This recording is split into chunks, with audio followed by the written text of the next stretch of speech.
there were a number of things which were incorrect for the time. They understand it.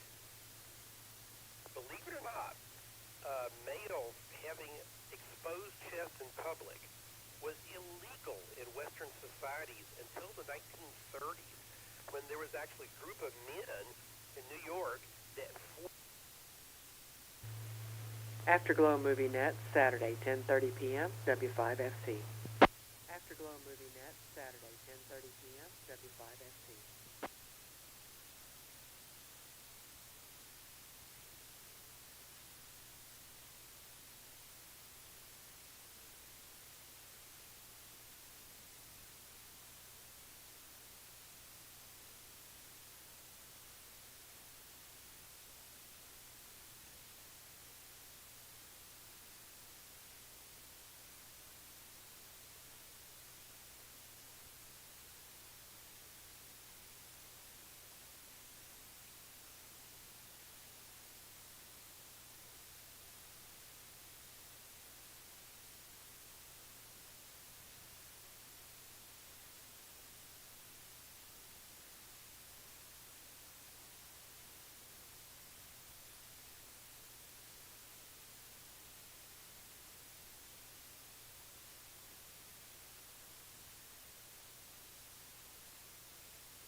Meeting on the air first and third Sunday, 7 p.m., W5FC. Meeting on the air first and third Sunday, 7 p.m., W5FC.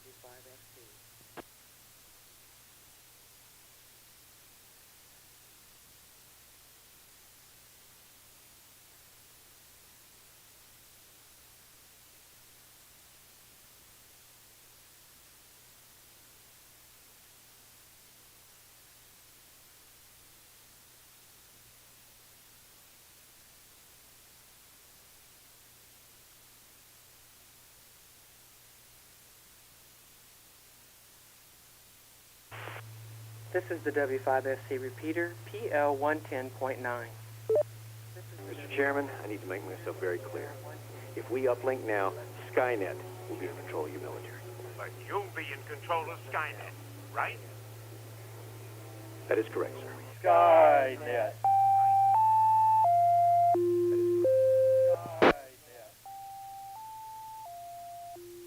Skynet will be starting in about 1 minute. This is N5BB net control. Does anyone need to use the repeater before we start the net? This is N5BB net control. Does anyone need to use the repeater before we start the net?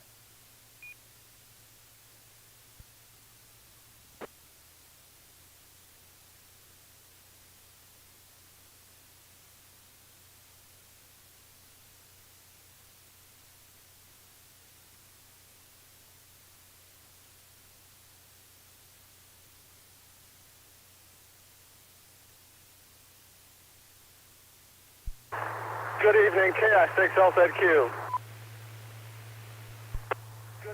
We're starting a net here. Please stand by until we get going, okay? We're starting a net here. Please stand by until we get going, okay?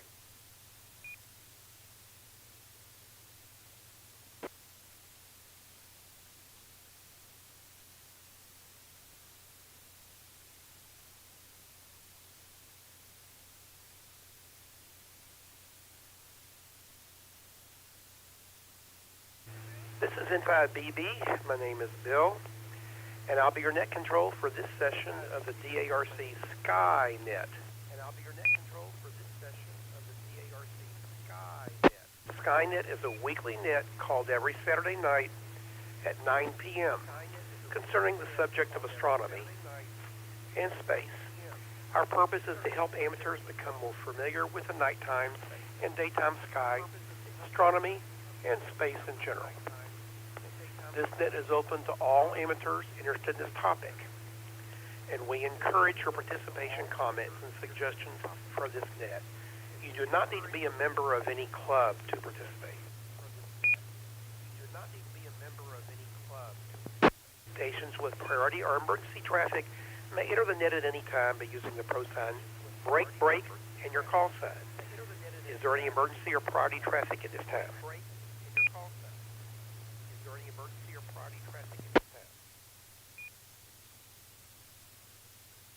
This is a directed net. Please do not transmit without direction from net control, myself. And stations are reminded to identify at the end of your transmissions. Please do that, or I won't know that you're finished. This weekly net operates at 146.88 megahertz with a PL tone of 110.9. Check-ins via Echolink are also possible using a W5SC-R station ID or Echolink node 37247. I am currently attempting to get my Echolink node up, and we'll see if that will work.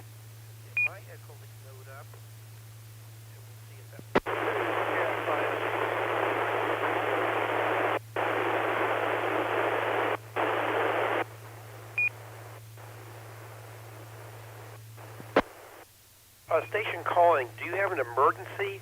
If not, can you wait till later in the net? This is N5BB listening. All stations listen.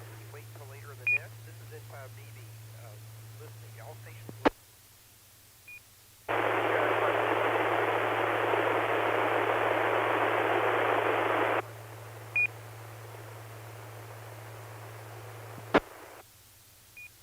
I could not copy that station. Can anybody copy him and see if there's an emergency? I could not copy that station. Can anybody copy him and see if there's an emergency?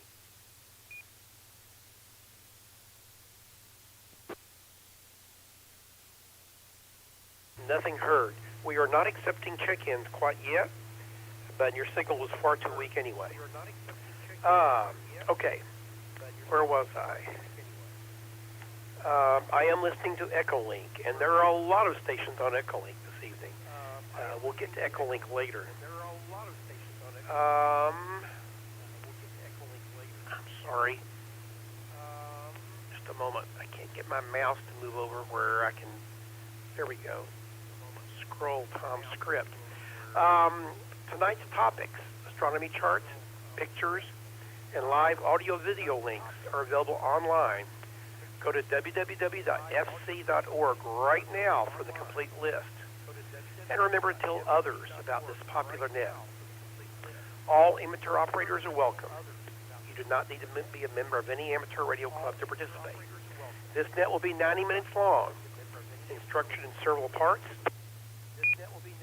General announcements, Texas Astronomical Society of Dallas events, National Space Society events, discussion topic of the evening by the net control, space exploration and space history, What's Up, the constellation of the week, the astronomical object of the week, space launches for the week, recent astronomical discoveries, and visual satellite passages over the next couple of days. If we have time, we'll do astronomical questions and answers in 73. All amateurs licensed to transmit at this frequency are invited to check in at the appropriate time.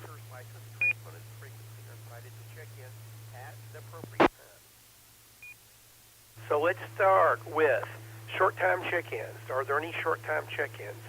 Please come down with your name, call sign, and location. This is N5BB and Skynet. With your name, call sign, and location. This is N5BB and Skynet. November 5, Whiskey Oscar India, William and Allen, short time, N5WI.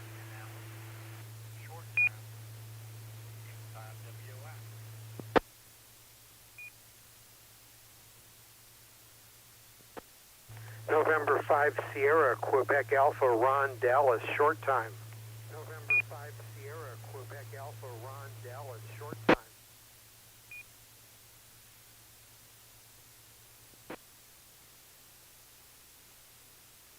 Okay, I recognize two short-time stations, N5WI and N5SQA. Welcome, William. Welcome, Ron. Okay, now let's go to RF check-ins. Again, Echolink will be later. So let's go to RF check-ins. Do we have any people that would like to check into Skynet? This is N5BB. Go ahead.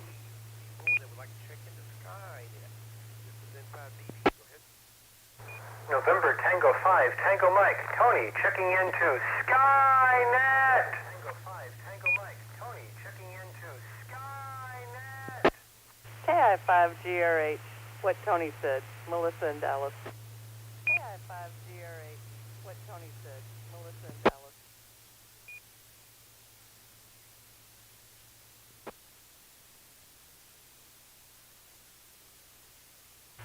Kilo Foxtrot 5, Zulu, Bravo, Lima, Bill, Farmers Branch. Kilo Foxtrot 5, Zulu, Bravo, Lima, Bill, Farmers Branch.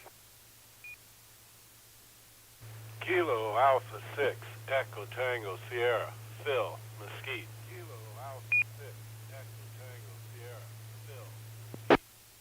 Well, we've got to get all the Mesquite people in a row here. KF5, JHA, Chaz, Mesquite. People in a row here. KF5, JHA, Kilo 5, Alpha, November, Papa, Allen, in Dallas. Kilo 5, Alpha. Whiskey Bravo 5, Oscar Zulu Lima, Brenda N. D. Soto. Whiskey Bravo 5, Oscar Zulu Lima, Brenda N. D. Soto. This is Whiskey 5, Golf, Uniform, Sierra, Gus, far, far, northeast Dallas. Sierra, Gus, far, far, northeast Dallas.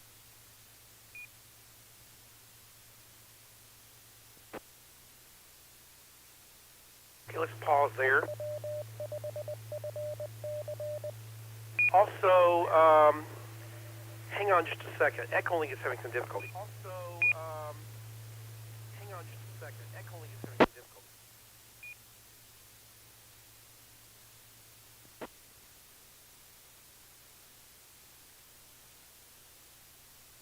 So I think the people on Echolink have had some difficulties.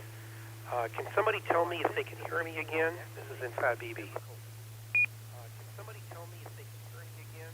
This is M5BB. Nope. I'm not saying anything, so Echolink is having some difficulty. I'm going to recognize on RF N5SQA Ron, NT5TM Tony, KI5GRH Melissa, KF5ZBL Bill, KA6ETS Phil, KF5JHA. Who is that weird Chaz guy? K5ANP Alan, WB5OZL Brenda, W5GUS Gus. Again, nothing's working on Echolink. So I'm transmitting here, but they're not hearing it. So Tom is working on it in the background, I believe. Do we have any other RF check-ins? This is N5BB, Skynet. N5SQA recheck. Go right ahead there, Ron. I'm also trying to log in on Echolink, and it sort of shows a list of people there for W5FC-R, but then it drops me.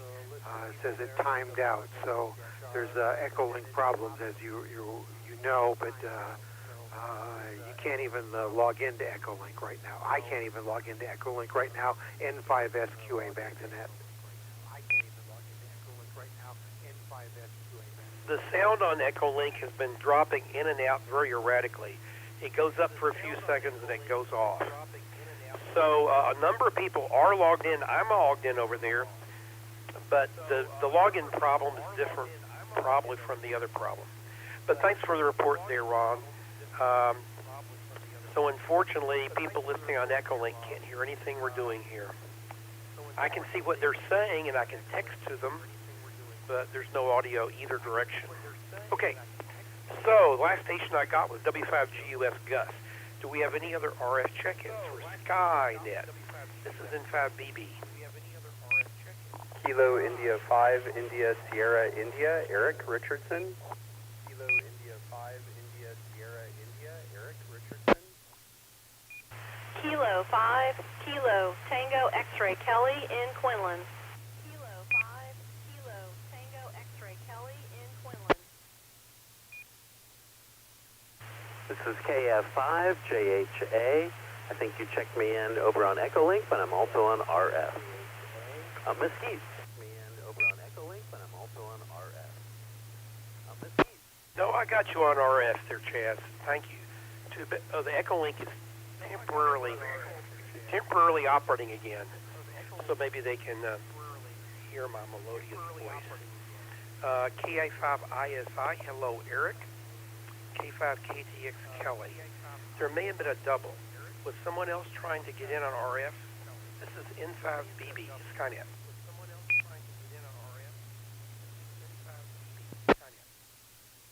Yes, Alpha 5 Alpha Hotel, Robert and Richardson. Yes, Alpha 5 Alpha Hotel, Robert and Richardson.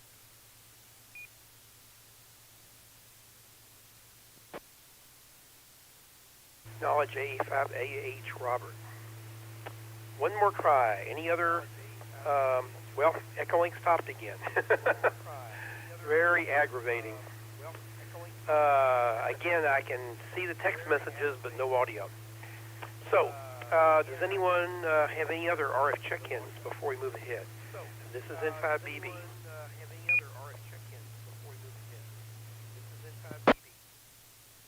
This is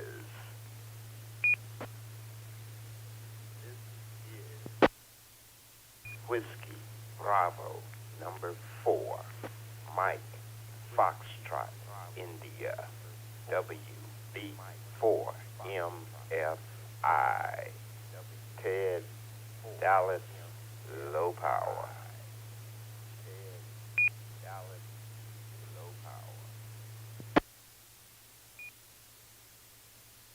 I have A5AH Robert and WB4MFI10. Tom over in Echolink says return at about 3 minutes. So he's having to go and mess with something. Any other RF check-ins to Skynet? This is N5BB. Any other RF check-ins to Skynet? This is N5BB.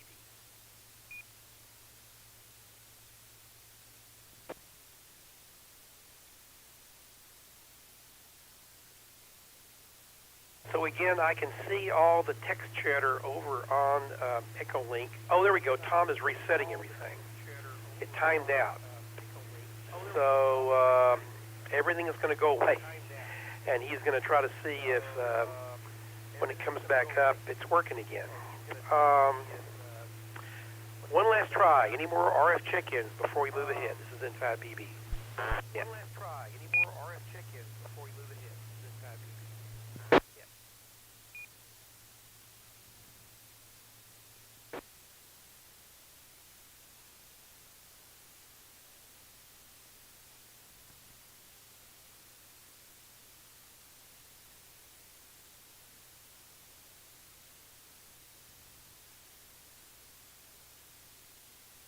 Well, until Echolink starts working again, everybody's going to check back in.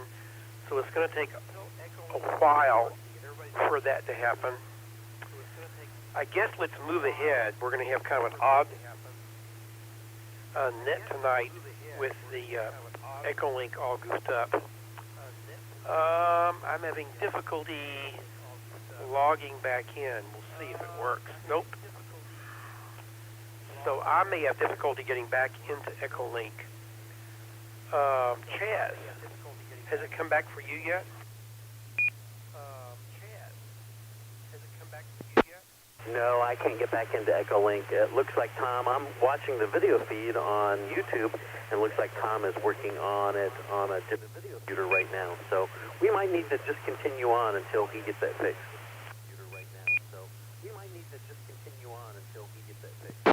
Yeah, that's what I'm going to do. Okay, so let's start. Do we have any announcements for the net? Any announcements about ham, astronomical, space, or things of general interest to licensed hams? If so, please come now with your call sign. This is N5BB with Skynet.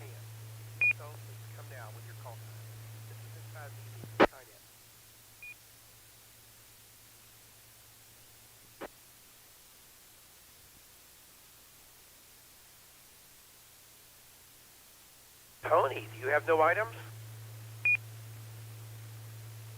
Tony, do you have no items?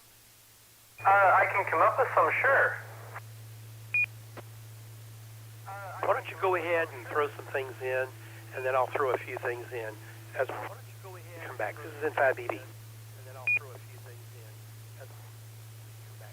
This is N5BB.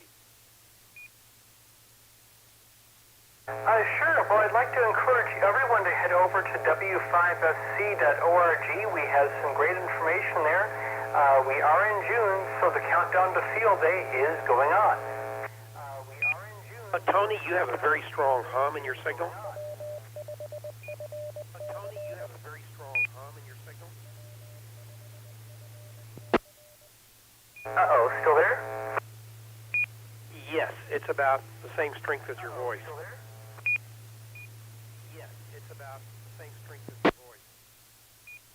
Okay, well, I'm frantically unscrewing the headset. Is it still there? Nope, hum is gone. You sound perfect now. Unscrewing the headset. Is it still there? Nope, hum is gone. You sound perfect now. Okay, well, I guess it's the end of the road for that headset. I'd like to remind everyone that this is June, and we are in the countdown to Field Day, so it's time to be improving your station and testing out your gear. It's what I've been doing today. Trying out inverters and generators and going through the shed and inventorying mass sections. And tomorrow I better build some wire antennas. And you should too. It's time to get ready. Field Day is coming. And you should too. It's time to get ready. Field Day is coming. If you'd like to learn more about preparing for Field Day, and there's always more to learn, because heck, I've done every single Field Day in my entire licensed career as a member of the Dallas Amateur Radio Club, operating at our big, huge Field Day site, which isn't happening. head over to w5fc.org and you will find the very first post will link you to not only information about Field Day and our best suggestions, but information about how to participate in our next Field Day seminar on Thursday, June 18th.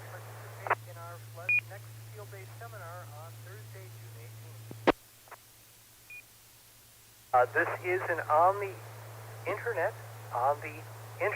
notice I paused, it didn't say on the air, seminar where you can hear the very best tips and tricks and share your experience for how to get ready to operate Field Day from your home, from your car, from the park, someplace where you will be safely socially distanced and ready to do Field Day on your own.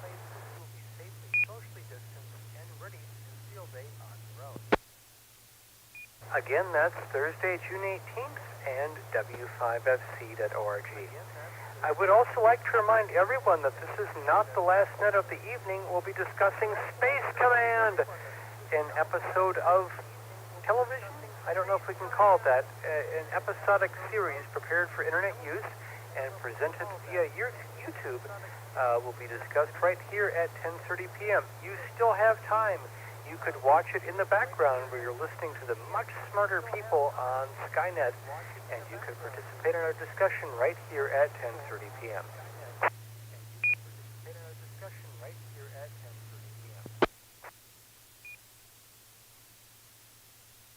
Finally, please don't forget that although this is June, all the usual stuff is still happening. This coming Sunday is actually the first Sunday of the month, thanks to the calendar, and so we'll be having a club meeting on the air at 7 and a Racy's training net at 8 p.m. And then this coming Monday is, well, the second Monday, so we'll be talking about MCOM 101. This is the net at 7 p.m. on this repeater this Monday, June 8th, for everyone who's interested in public service communications. You don't have to be a member of Aries or Racy's. You just have to like public service communications, and we will help you have more fun, because honestly, that's why we all do it. We like to serve our neighbors, but honestly, we're in it because we like training and we like to have fun. So, great net tonight at 10:30 discussing Space Command. Meeting on the air in Racy's training net at 7 p.m., and 8 p.m. tomorrow.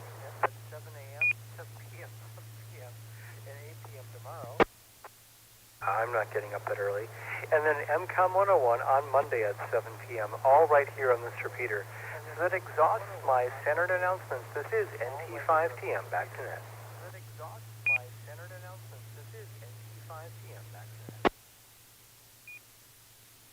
Thank you, Tony. This is NT5BB, Net Control for Skynet. Does anybody have any more comments or questions about Tony's items? N5SQA. Go ahead, Ron. Tony, Skynet, do you guys ever discuss the Netflix thing, Space Force? I've been watching that and wondering if anybody else is. N5SQA. Well, go ahead, Tony.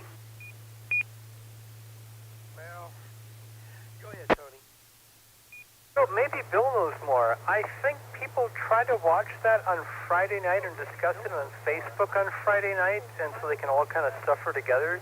But I always miss that. So I don't know. I suffered alone. NT5TM.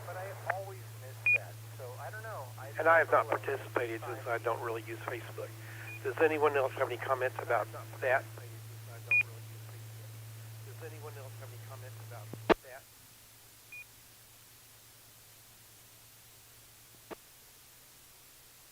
N5SQA. Ed. I have a couple of items, news items. The audio is up and down over there on Echolink. It's coming up for a few seconds and going down. It's very erratic. My news items are Aaron, KAMH, has a project he's working on right now to take messages sent from National Traffic System to the International Space Station bundle them all and send them as a group. Now somebody is...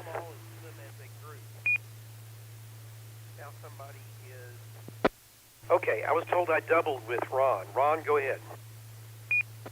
Okay, I was told I doubled with Ron. I was just going to say that I don't know what anybody else thinks, but I watched the first couple of those things, and it wasn't until the third one that when Steve Carell is in front of the Senate Budget Committee that it sold it for me. So we've watched a few more, and we're probably going to watch a couple more anyway. But apparently it's not a big hit. Everybody's thinking Office or something like that. Anyway, it's not what I thought it was going to be, but I'm enjoying it. N5SQA, end of topic.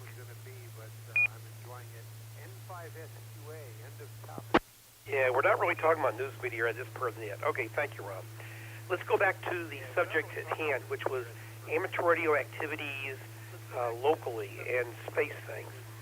So Aaron, Kate AMH, has been working on a project to generate congratulatory ham radio greetings to Bob Benkin, KE5GX, and Doug Hurley, not a ham, who were launched last week to the ISS on a Falcon 9.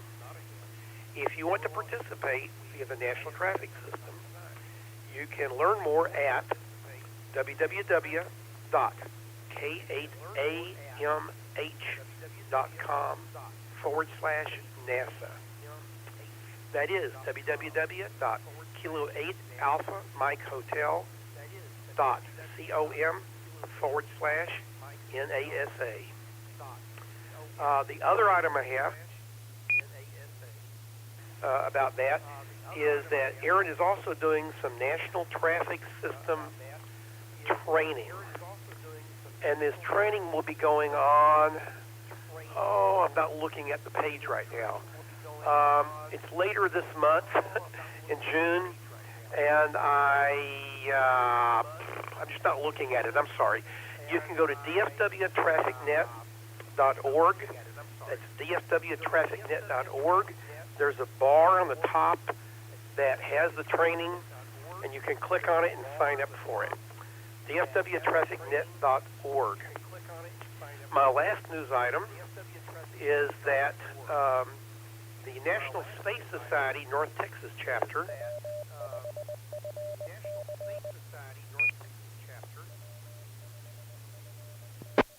again, the NSS of North Texas will hold our virtual June meeting this coming Sunday via WebEx, and it's being hosted on mine.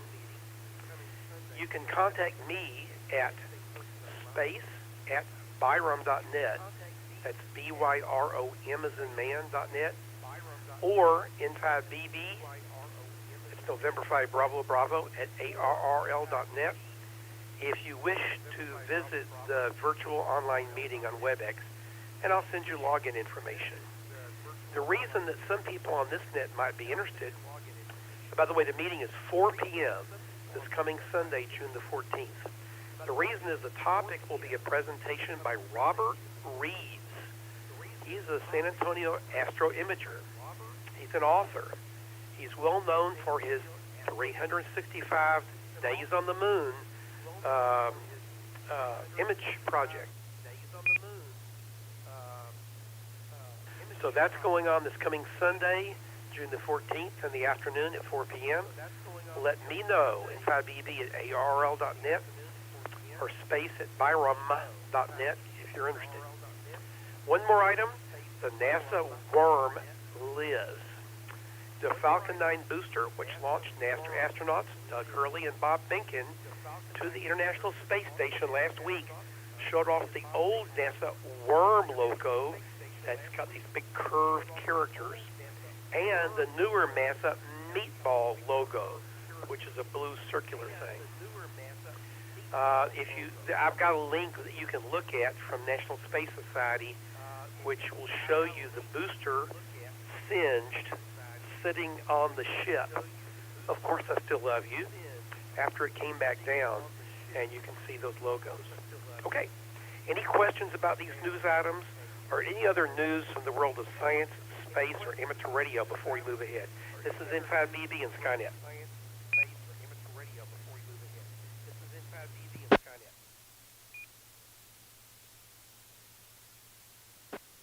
Tom says he's getting sound card errors on the computer, so it sounds like that's some of the problems. Kelly says, do we want to vote for the worm or the meatball? Oh boy, which NASA logo? That's a very controversial topic, by the way. Very controversial.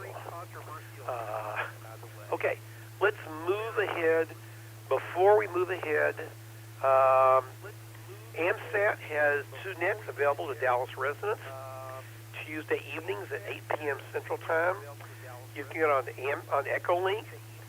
Under groups, look for asterisk, AMSAT, asterisk. So that's star, AMSAT, star. You can also look on their website, www.amsatnet.com, AMSATNET.com. That net originates in Houston, 8 p.m. on Tuesday evenings, Central Time. That net originates in Houston, 8 p.m. on Tuesday evenings, Central Time. DFW's AMSAT net is every Wednesday at 9 p.m. on the Arlington repeater, 147.140 megahertz, with a PL of 110.9, positive offset. Be there or be square. And then we have mini nets going on over here. I'm not going to go through all those.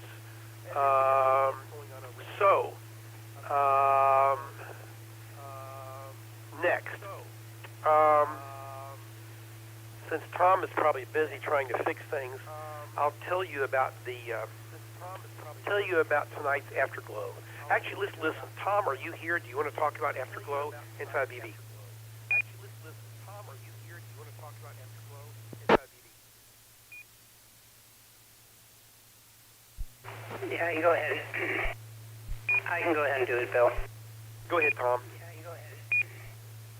I can go ahead and do it, Bill. Go ahead, Tom.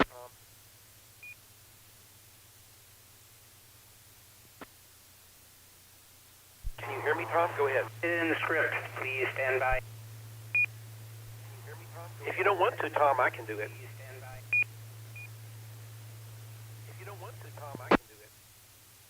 Yeah, go ahead and do it, Bill. I'm behind in the script. I think this computer has finally died. The sound card is giving me all sorts of weird errors, so may have been symptomatic of what we've been having for the last couple of weeks, and I think it's finally failed. So I don't think I'm going to be able to keep Echolink up tonight. KE5ICX. Don't think I'm going to be able to keep Okay, DRC needs to buy you a new computer for that. Okay, everyone crowded around the leader. He seemed familiar. Everyone kind of knew him, but it had been years. They all turned to him and let him speak. But it had been years. We stand between the darkness and the light, and where no one has gone before, and danger, danger, oh, and no matter where you go, there you are. Danger, danger, oh, and the assembled cadets were confused, but there was no denying that guy, well, he was the one, because mainly he had close-in parking. Join us for an ambitious first episode to a new series, Space Command, with tons of familiar faces from TV tonight at 10:30 p.m. Tom sent out the link where you can watch it on the interwebs. You can keep up with all Dallas Amateur Radio Club events, nets, and activities by going to the club website, w5fc.org. Okay, let's move ahead. Chaz, KF5JHA, can you tell us about Texas Astronomical Society of Dallas events? Go ahead. This is 5BB. Thank you, Bill. That's easy for you to say. The next meeting of the Texas Astronomical Society of Dallas will be on June the 26th. And by the way, Robert Reeves is awesome. He was our speaker back in, was it February or January? for the Texas Astronomical Society. But anyway, the next meeting of the Texas Astronomical Society of Dallas is June the 26th. It will be another virtual meeting using Zoom. And we have a NASA astronaut. His name is Don Pettit. He will be our featured speaker. Don Pettit was actually interviewed on Skynet 5 years ago by K5KTX, Mir Kelly. And Billy, KF5PDS, was sitting right beside him. And I was there videoing it. And there's a video. Yeah, Don Pettit is actually another amateur astronomer. He's KD5MDT. And there is an amateur radio on board the ISS, and you can contact it if you know when they're transmitting and when they're not. I have my video that I took of Don Pettit's interview on YouTube.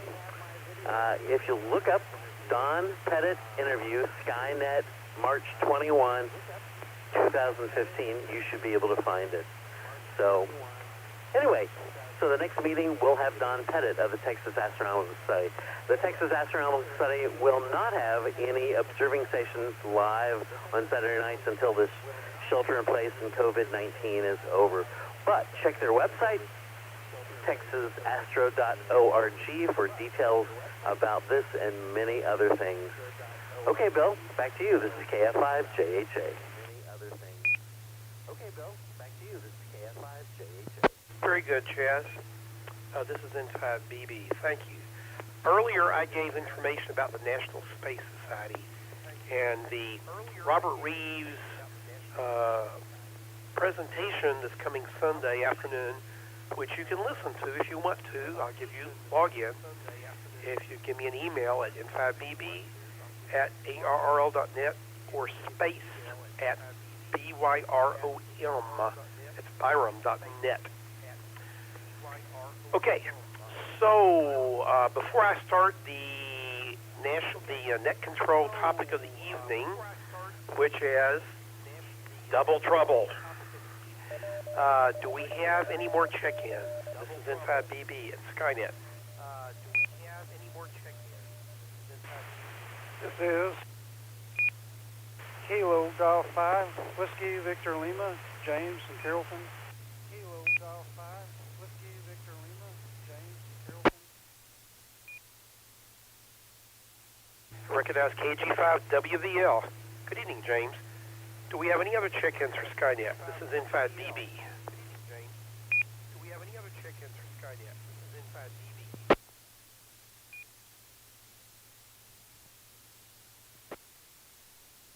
Well, I'm not going to bother checking in all the people on Echolink because they can't hear anything. And they can't talk or anything. So it would be of little value. But many people are over there. I mean, John's in Norman, Oklahoma. And Will is there, K5YE, and Billy, KD5PDS, and Melissa and Shane up in Blue Springs, Missouri, and JJ. Unfortunately, they can't hear us. Or they can't hear us reliably. Anyway, so let's move ahead. Any other comments or questions in 5BB? Other comments or questions in 5BB?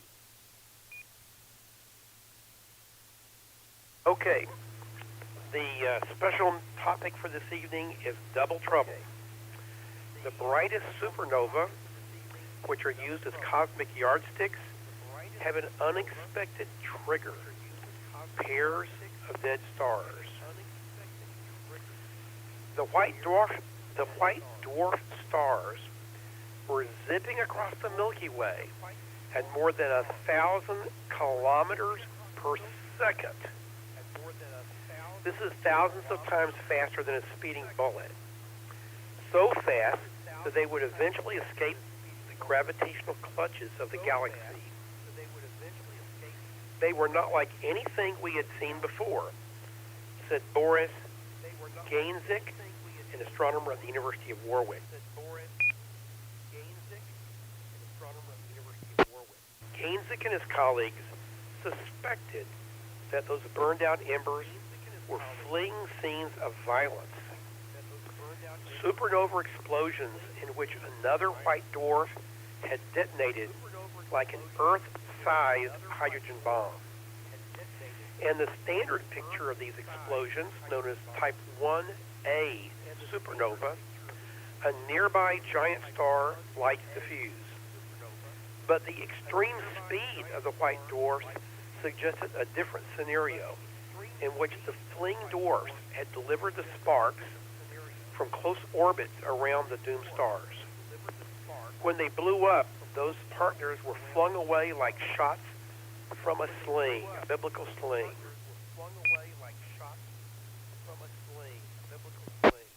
The speeds of the three white dwarfs discovered in a 2018 data set from Europe's Gaia satellite were just one clue to the picture.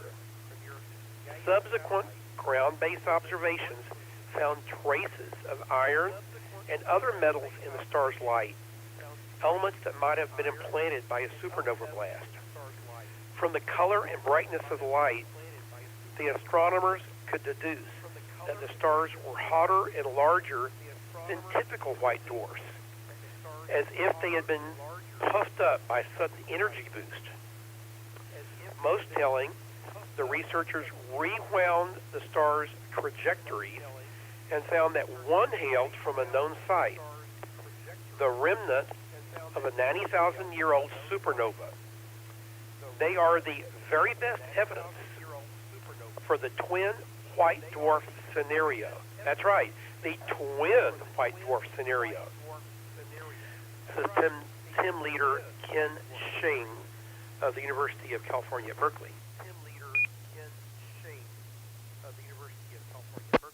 The evidence that twin white dwarfs drive most, if not all, Type 1A supernova, which accounts for about 20% of the supernova blast in the Milky Way, is more and more overwhelming, according to Dan Mayaz, director of Tel Aviv University's WISE Observatory, which tracks fast-changing phenomena such as supernova. He says the classic scenario of a white dwarf paired with a large star, such as a red giant, doesn't happen in nature, or quite rarely.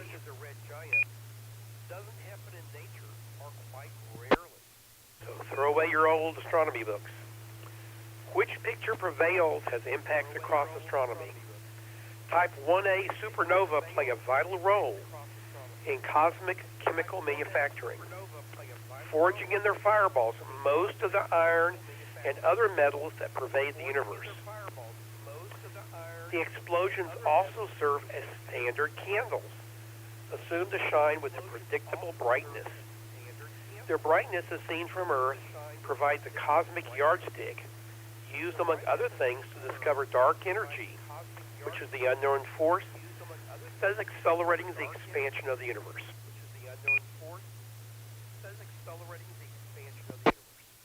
If Type 1A supernova originate as paired white dwarfs, their brightness might not be as consistent as was thought, and they might be less reliable as standard candles. Note, that's a big deal. Robert Kirsch, longtime supernova watcher at the Gordon and Betty Moore Foundation. By the way, think about Intel. Isn't ready, at Moore's Law, isn't ready to give up on the classic scenario, but he acknowledges the misgivings about it. It's plausible that there is more than one path to a Type 1A supernova, but the uniformity of the light output is a tiny bit of a paradox, he says. Nevertheless, there's a nagging doubt. Do we fully understand the nature of these explosions?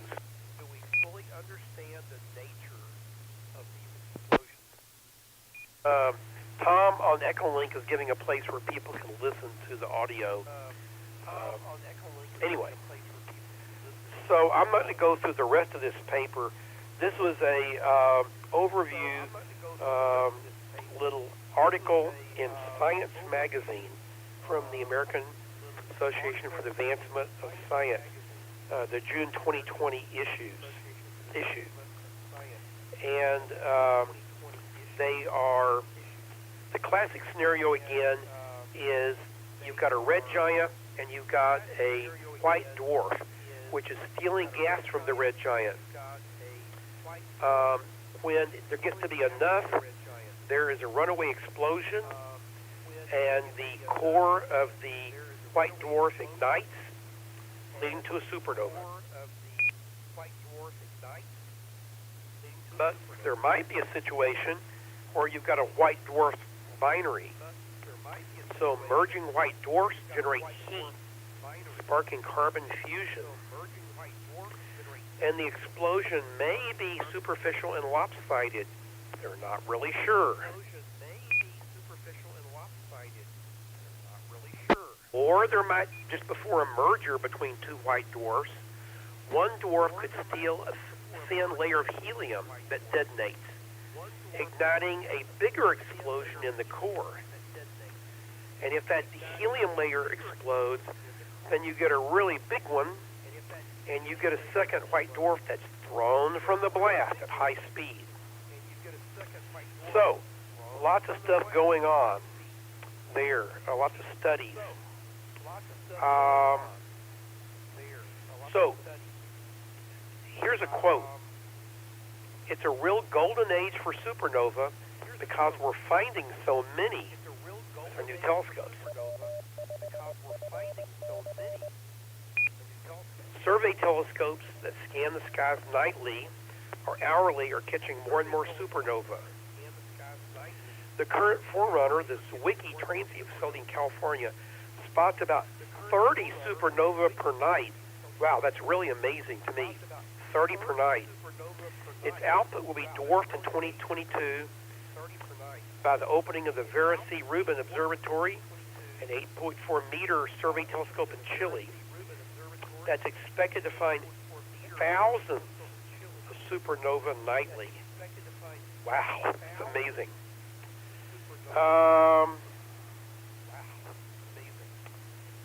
So they're also looking at the laser interferomic space antenna they're working on. It's an orbiting gravitational wave detector due for 2034 launch. And that would be able to sense white dwarfs pairs as they spiral in toward a merger through gravitational waves. So, big news about supernova. That's M51 Skynet. Any questions or comments before we move ahead? Any questions or comments before we move ahead? Okay, let's move ahead with Brenda and Kelly. Brenda or Kelly?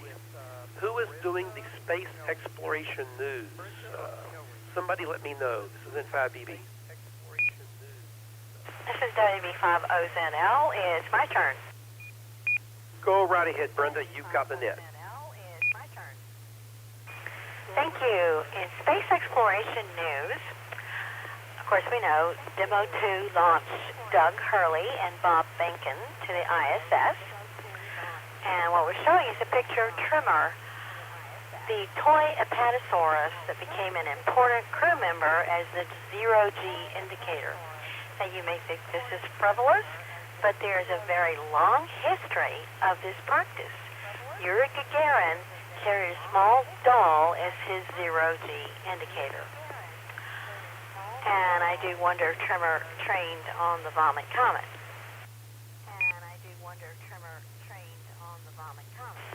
This week, we enjoyed 2 drone ship landings of the Falcon 9, one on each of the 2 operational drone ships. They're named, of course, I Still Love You and Just Read the Directions. A future drone ship will be named A Shortfall of Gravitas.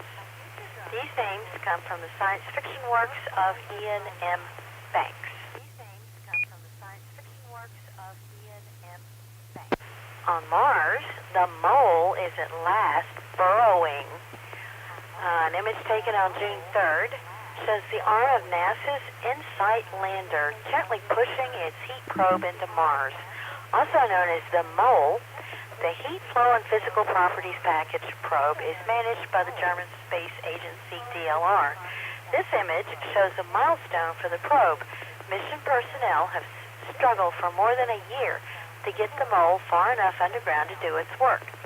The mole is one of InSight's 3 key tools and is designed to help scientists glean information about Mars' internal structure.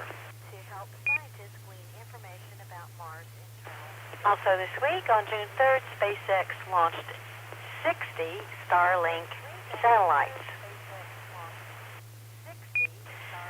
Then on June 5th, NASA has awarded Northrop Grumman $187 million to design the habitat module for the Space Agency's Lunar Gateway, a planned moon-orbiting space station for astronauts. We learned last year that NASA had tapped Virginia-based Northrop Grumman to build Gateway's pressurized crew cabin called the Habitation and Logistics Outpost. That's HALO. The company will base HALO on its Cygnus spacecraft, which has been flying contracted robotic cargo missions to the ISS for NASA since 2014. Space-related birthdays, June 2nd, 1930, Pete had. His missions included Gemini 5, Gemini 11, Apollo 12, and Skylab 2. He was the third human to walk on the moon.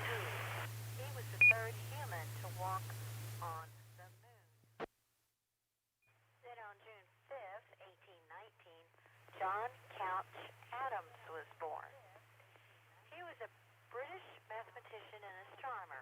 He was born in Lannis near Launceston, Cornwall, and died in Cambridge. His most famous achievement was predicting the existence and position of Neptune using only mathematics. The calculations were made to explain discrepancies with Uranus's orbit and the laws of Kepler and Newton. Then on June 6th, we celebrate astronaut Dave Scott's birthday. He is 87, and he's one of only 4 moonwalkers left. He flew on Gemini 8, Apollo 9, and Apollo 15.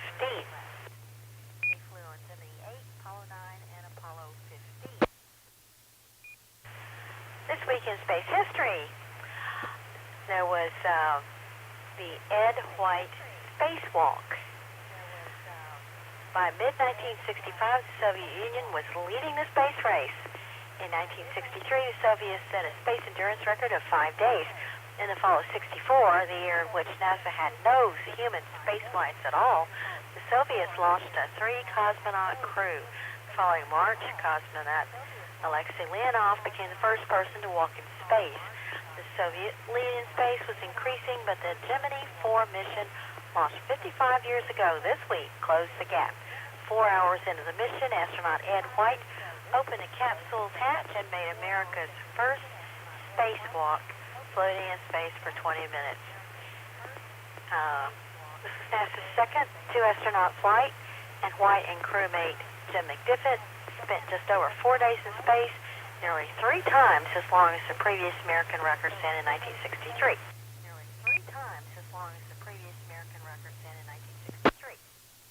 June 2nd, 1966, Surveyor 1 landed on the moon. Surveyor 1 was the first lunar in the uncrewed Surveyor program of NASA. This lunar soft lander gathered data about the lunar surface that would be needed for the crewed Apollo moon landings that began in 1969. The successful soft landing of Surveyor 1 on the Ocean of Storms was the first by an American space probe on any extraterrestrial body.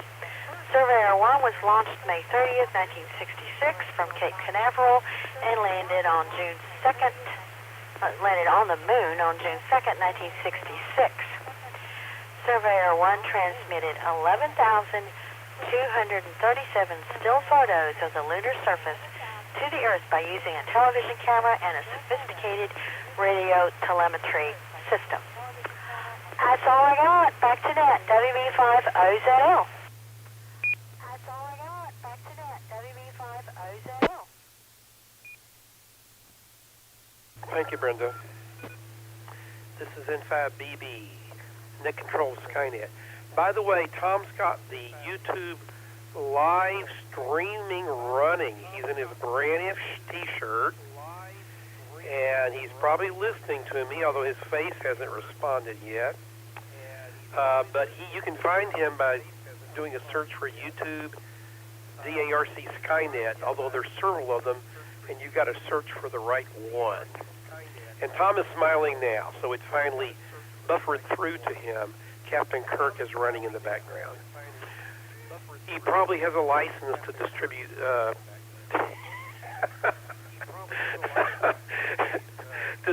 that program on video.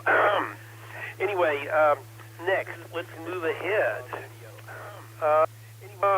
What's next? I think it's time for What's Up?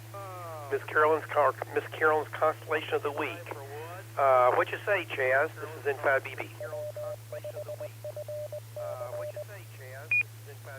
Thank you, Bill. Good evening, everyone. This is Chaz, KF5JHA.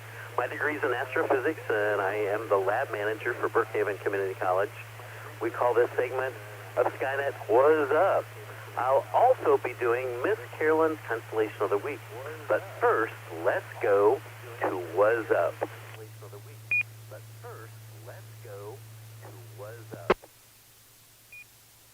Yesterday, on June the 5th, the moon was full. So the current phase of the moon is a waning gibbous. The moon will be at its third quarter phase on June the 13th. The moon will be new on June the 21st. And the moon will be at its first quarter phase on June the 28th. If you get up a little bit after midnight on June the 8th or 9th, that's just in a couple of days, you might find the moon next to Jupiter and Saturn. It'll be off to the west on the 8th and off to the east of those two on the 9th. Remember that by December that Jupiter and Saturn will be so close together, they appear as just a single object to the unaided eye.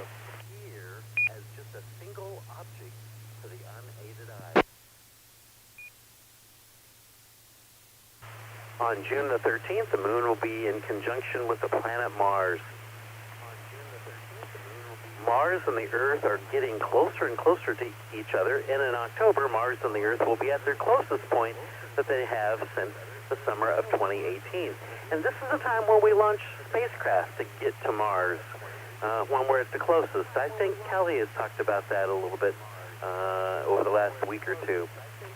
On June the 19th, wake up early to observe the moon and Venus in conjunction in the Hyades star cluster. The Hyades star cluster is the face of Tar-Sibul, so it'll be an interesting situation where you could do some observing with binoculars or maybe even take some pictures on June the 19th.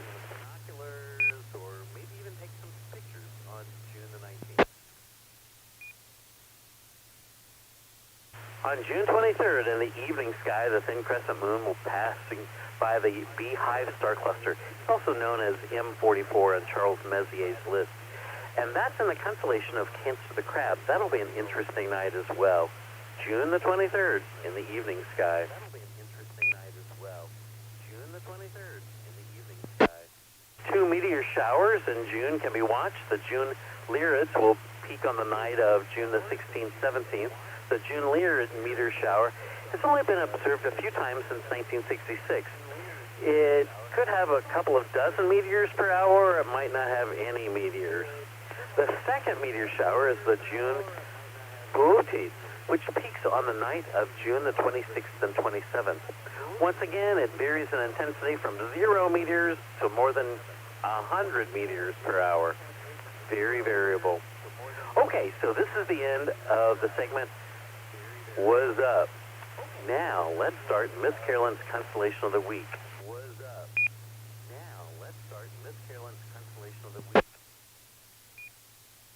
My call sign is KF5JHA, and this is Skynet. Miss Carolyn's Constellation of the Week is named in honor of a silent key, Carolyn, KC5OZT. Carolyn contributed to Skynet each week from almost its beginning in 2012 until May of 2019, with a detailed look at one particular constellation each week. Since there are about 52 constellations out of the 88 total visible or easily visible in Texas throughout the year, Carolyn covered the entire sky in just a year.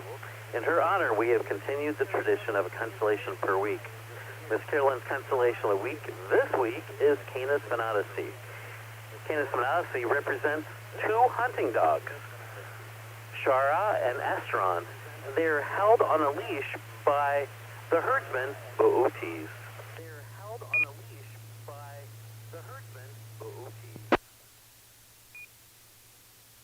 The constellation does not have any bright stars, but it does have some interesting stars. Mike, KG5P, will be talking in detail about a couple of stars, and Mike really wants to talk about one of the deep sky objects. It's the showpiece in this constellation, M51, so I guess I'll let him have that object too. All right, the first object I want to talk about is a star cluster, M3.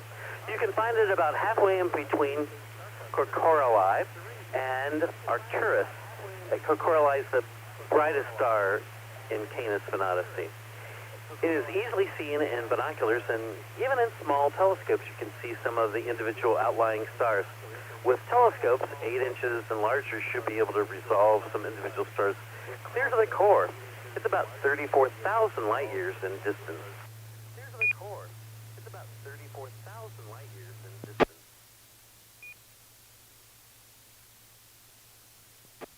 The rest of the deep sky objects are beautiful galaxies. M94 is also known as the Croc's Eye Galaxy. I wonder if it looks like an alligator's eye. It can be found a little bit north of the halfway point between Alpha and Beta Canis Venatici.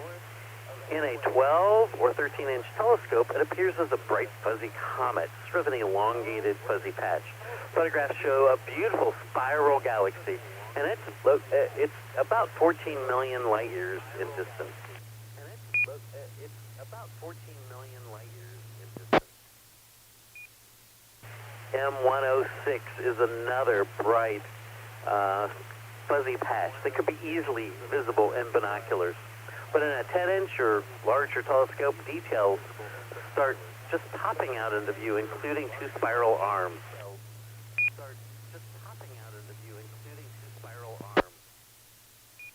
To find M106 in the sky, look halfway in between Bod, which is one of the stars in the in the bowl of the Big Dipper, and Shara, the second brightest star in Canis Venatici.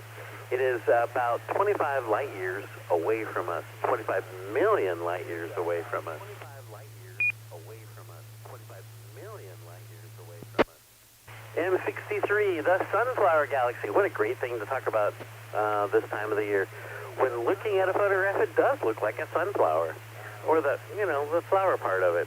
You can find it about 1/3 of the way between Coriolis and the end of the handle of the Big Dipper. Once again, binoculars could see it as a very faint fuzzy object. In small telescopes, it can be easily found, but in a 10-inch or larger telescopes with 200 magnification and good seeing conditions, details can be really seen. It is 37 million light years away. Now, I'll mention this briefly. M51, the Whirlpool Galaxy, is a showpiece galaxy located between Alcade and Coriolis. Mike, KG5P, will give you a lot more details about this galaxy. Mike, KG5P, will give you a lot more details about this galaxy. And my call sign is KF5JHA, and this is Skynet. There's several more Astronomical League Observing Program objects in this constellation of Canis Venatici. I have just given you a sampling of a few of those objects, and the Astronomical League has over 60 different observing programs, most of which have about 100 objects. If you observe 10 different objects in the observing program each month, then you can earn an observing certificate in about a year. Okay, that is Miss Carolyn's constellation of the week, Canis Venatici. A couple of dogs. It was a doggone good constellation. I want to thank my friends Dave Hutchinson and Dennis Harwell for the research on the deep sky objects that I've used tonight. And I do know what constellation is next week, but I'm going to be quiet about that.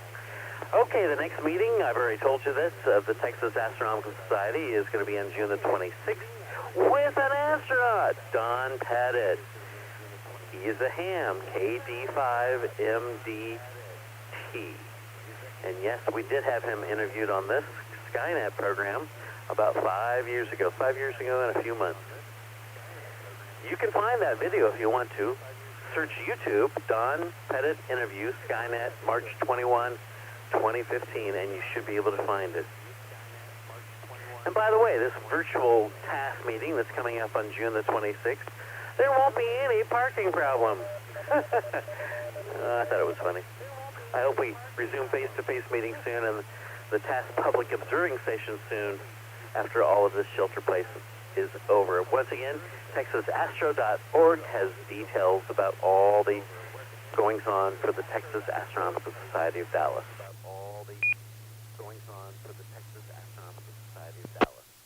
Okay, do any of you out there in Radio Land have any questions or need a fill on any information, or do you have just a general astronomy question?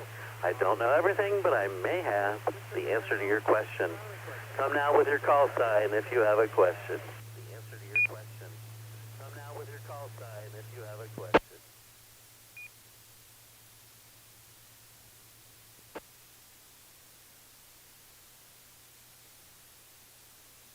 Oh, Mike must be asleep. Okay, so no questions. I do want to welcome students from Brookhaven College that are listening and watching the Skynet tonight. Students, just a reminder, if you want to get stargazing class credit for this, then remember to fill out the form within the next 48 hours, because otherwise it disappears then. So as the moon wanes in the middle of June, so do these words. Stay safe, keep well, pray for our world, and until next week, keep looking up so you know what's up. This is Chaz, KF5JHA. Back to you, Bill.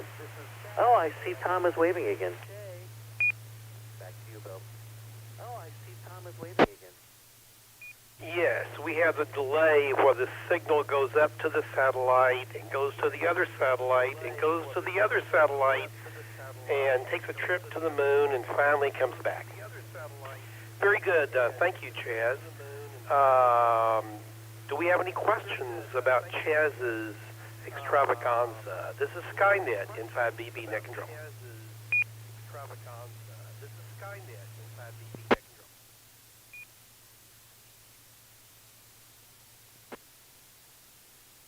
Nothing heard. Well, you mentioned Mike, and Mike has not checked in. Mike, are you there? Q for Mike, KG5P, this is N5BB. Are you there, Mike? Q for Mike, KG5P, this is N5BB. Are you there, Mike?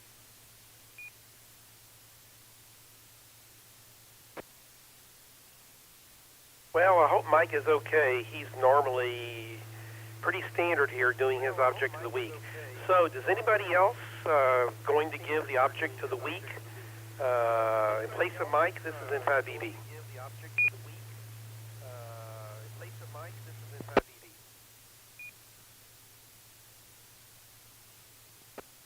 Bill, we're running a little bit late, so I'll say, why don't we just skip that for the moment if we don't have Mike here? KF5JHA.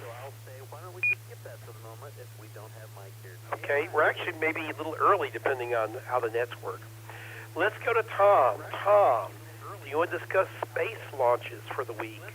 Ooh, if you look at the, so far in June, it's pretty amazing.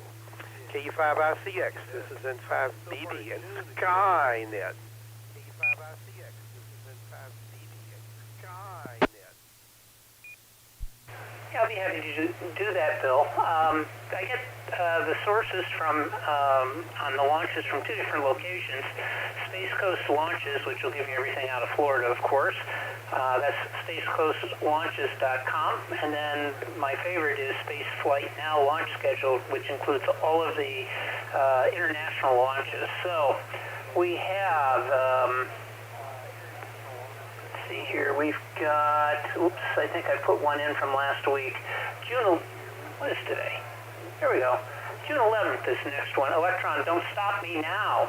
That launch is from Launch Complex 1 in Mahia Peninsula in New Zealand. A Rocket Lab Electron rocket will launch on its 12th flight on a rideshare mission.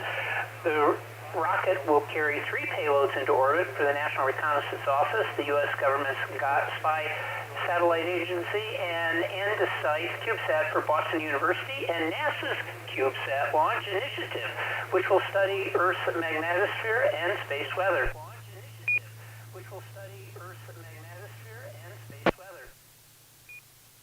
The M2 Pathfinder satellite, a collaboration between the Australian government and the University of New South Wales Canberra Space, will also be launched on the Communications and Technology Demonstration Mission. Rocket Lab has nicknamed the launch Don't Stop Me Now.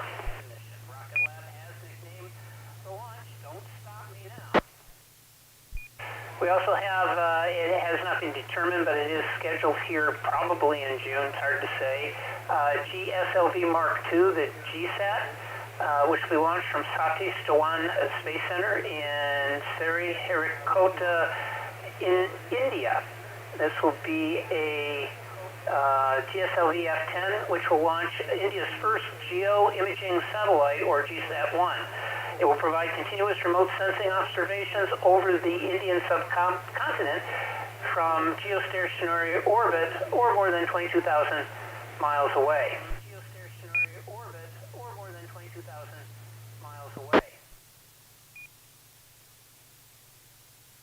Also from the same space center, to be determined exactly when, it is another SSLV launch. This will be India's small satellite launch vehicle. Will launch on its first orbital test flight consisting of 3 solid fuel stages and a liquid-fueled upper stage. The SSLV is a new Indian launch vehicle designed to carry small satellites into low Earth orbit.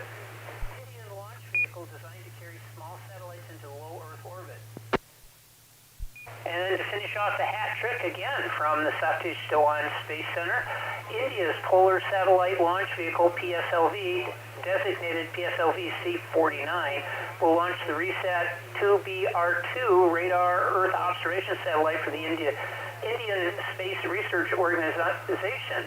PSLV will launch 4 CLEOS, a scouting mission radio surveillance nano satellites for CLEO Space, a Luxembourg-based company, and the multiple Lemur 2 CubeSats for Spire Global. The mission will likely use the core alone version of the PSLV with no strap-on solid boosters. That's it from me. Back to net control. This is KE5ICX.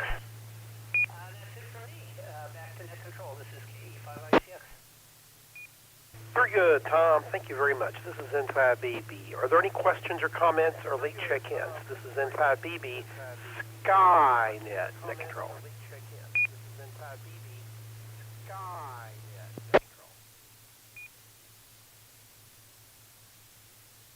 Next, it's time for Brenda, WB5OZL. Brenda, do you have some recent astronomical discoveries? This is N5BB. This is WB5OZL, yes. The title here is Astronomers Detect Giant Spots on Extremely Hot Stars in 3 Globular Clusters. If you're watching at the picture, it's pretty good. It's, of course, not a photo. It's an artist rendering. Extreme Horizontal Branch, EHB, stars are objects with a mass of about 0.5 solar masses and temperatures in a range of 20,000 to 30,000 Kelvin. These stars are believed to have lost approximately 30% of their original mass and almost the entirety of their atmosphere.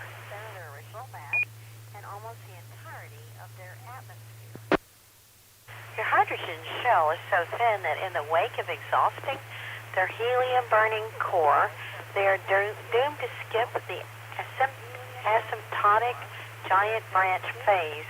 Instead, they brighten and then become white dwarfs directly.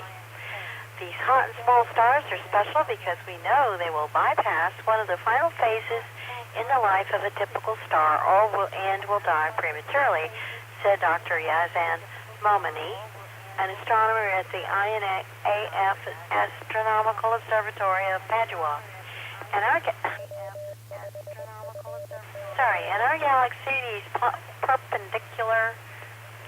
peculiar hot objects are generally associated with the presence of a close companion star. Surprisingly, however, the vast majority of these EHB stars, when observed in tightly packed stellar groups called globular clusters, do not appear to have companions.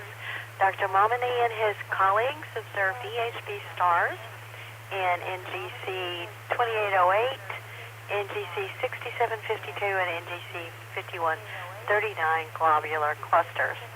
They found that many of these stars showed regular changes in their brightness over the course of just a few days to several weeks. After eliminating all other scenarios, there was only one remaining possibility to explain their observed brightness variations. These stars must be plagued by spots, said Dr. Simone Zagia, also from the INAF Astronomical Observatory of Padua.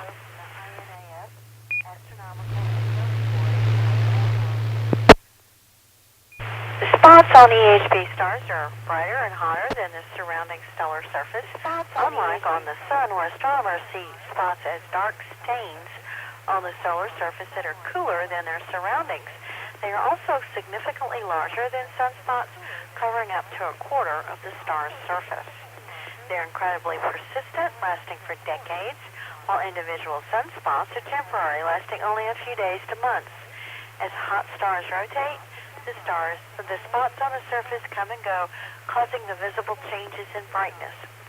Beyond the variations in brightness due to spots, the researchers also discovered a couple of extreme horizontal branch stars that showed superflares.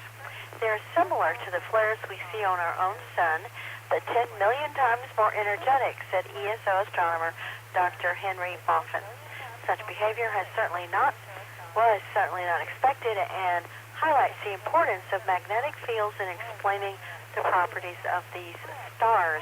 This term's paper was published in the journal Nature Astronomy, but I found it in sci-news.com. All right, back to net, WV5OZL. Thank you very much, Brenda. Do we have any questions, comments, or late check-ins to Skynet? This is M51 net control.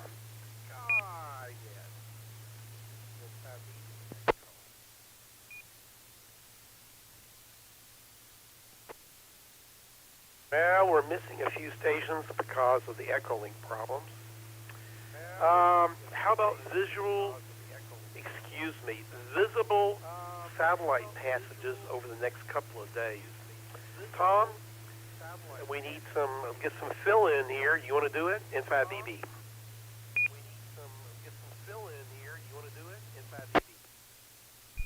Yeah, I can do that, Bill. Actually, I have a couple of things to say about Heavens Above, or Heavens Dash Above. There's a hyphen between those two words. HeavensAbove.com, the website itself. There's been some new things added to it. Let's see here, what did I put there? It has a new feature. It's called Live Sky View. It's a color circular sky chart which shows all objects currently overhead in real time. This also includes common things that we are particularly like, such as constellations, where the planets are currently located, and their big deal, which is artificial satellites, all done in real time. It also includes a description, apparent magnitude of the objects, orbital information, current altitude and azimuth, and calculated trajectory. You can also set magnitude limits, minimum elevation in degrees, map description limits, minimum elevation in degrees, map description. Plays and sky shading. You can turn these on and off, which is pretty cool. Plays and sky shading. You can turn these on and off, which is pretty cool. Now, I did discover this today when I went in to get the satellite passages, and I was rather impressed with it. At the time that I wrote this up, I saw 4 objects were passing over my location. Now, it's daylight. You won't be able to see them, obviously, but it's there. And these are satellites that, and some spent upper stages that are also there, but I suspect there's probably way much more in the way of space junk. But the fact that these objects are there were, at the time, two of the internet satellites were passing over. That was interesting. Oh, and I do have something on that, too.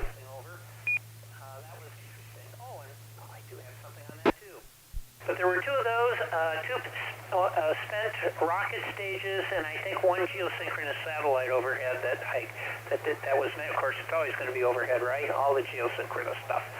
So it's pretty cool. Also, on the website, many of you don't know this, it also depicts the Starlink passes, which are depicted, and I don't talk about them because there's so many of them. Identifying individual satellites is pretty easy. The first number represents the launch order, or the first two numbers, I should say, and then the second two numbers, or the trailing numbers, are ordered number for the satellites. For example, Starlink 1401 was a launch on the 14th mission, and the first satellite designated from the launch.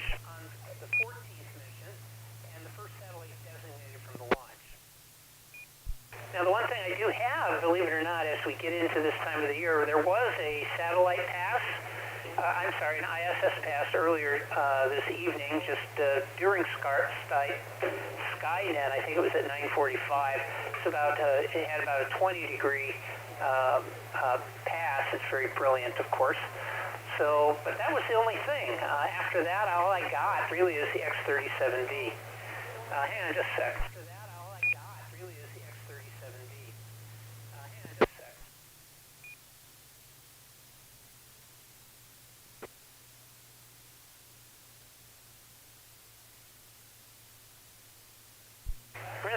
Constellation we were talking about with the two dogs, well, part of that Constellation wanted outside, so I had to let them out. Okay, so we got the X-37B. This one has three good passes, and no, doggone it. Hold on just a sec.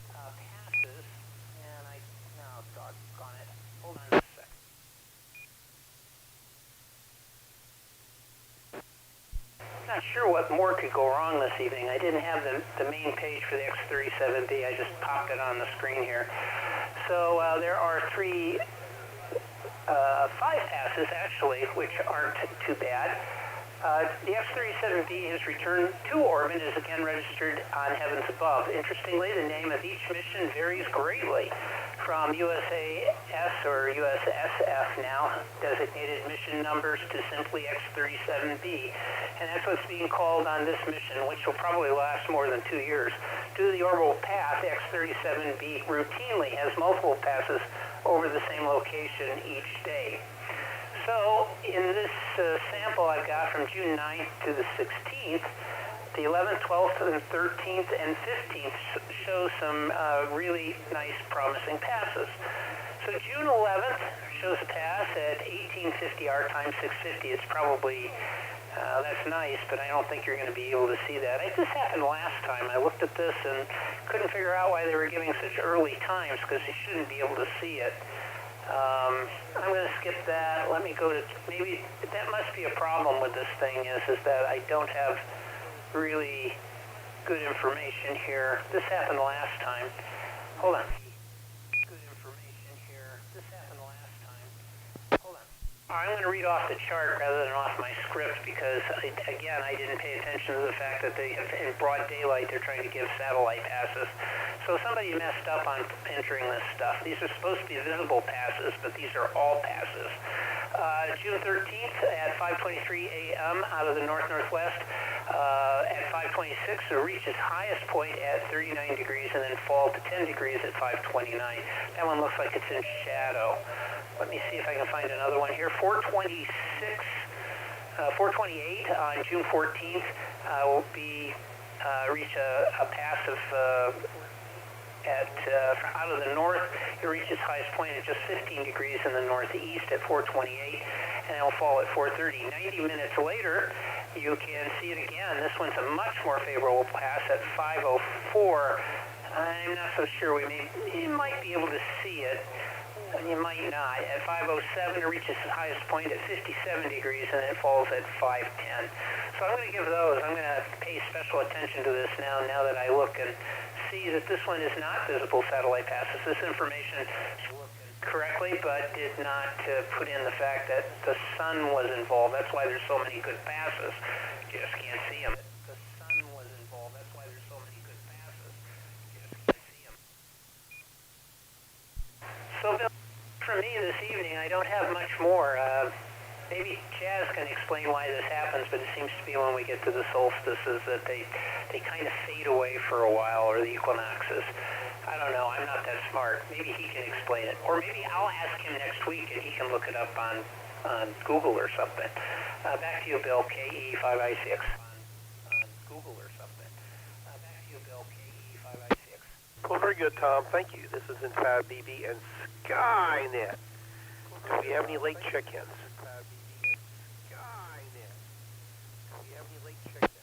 This is Kilo Charlie 5, Mike Papa Oscar, Jamie, North Dallas. Kilo Charlie 5, Mike Papa Oscar, Jamie, North Dallas. Hi, Jamie. Recognize KC5MPO. Do we have any other check-ins to Skynet? Do we have any other check-ins to Skynet?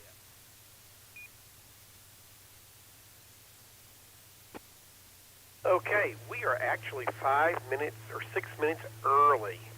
Okay. So that Tom has time to negotiate with his dogs on where they really want to be. I'm sure the moment he lets them out, they want to be inside. And the moment he lets them back in, they decide they want to be outside again. So, do we have any astronomical Q&A? We have a few people here that might be able to help you with your questions. Do we have any other comments, questions, or anything else for the net? We have 5 minutes to burn up. As space people will say, we got to do a little fuel burn, or the airplanes. We got to do a little fuel burn to reduce our landing weight. This is Inside BB and Skynet. Do we have any other comments or check-ins? This is Inside BB and Skynet. Do we have any other comments or check-ins? KE5I6. Of course, Tom, go right ahead. KE5I6. Of course, Tom, go right ahead. Yeah, I was wondering if one of our aficionados can explain averted vision when it comes to telescopes, and when using averted vision, what am I looking for, and how do I prevent messing it all up, and how long does it take for your eyes to get adjusted to the nighttime sky? That's my question, KE5I6. Oh, that's 2 or 3 questions. That's pushing the envelope there, Tom. Does Chaz or anyone else here, or like maybe Kelly, want to comment about that?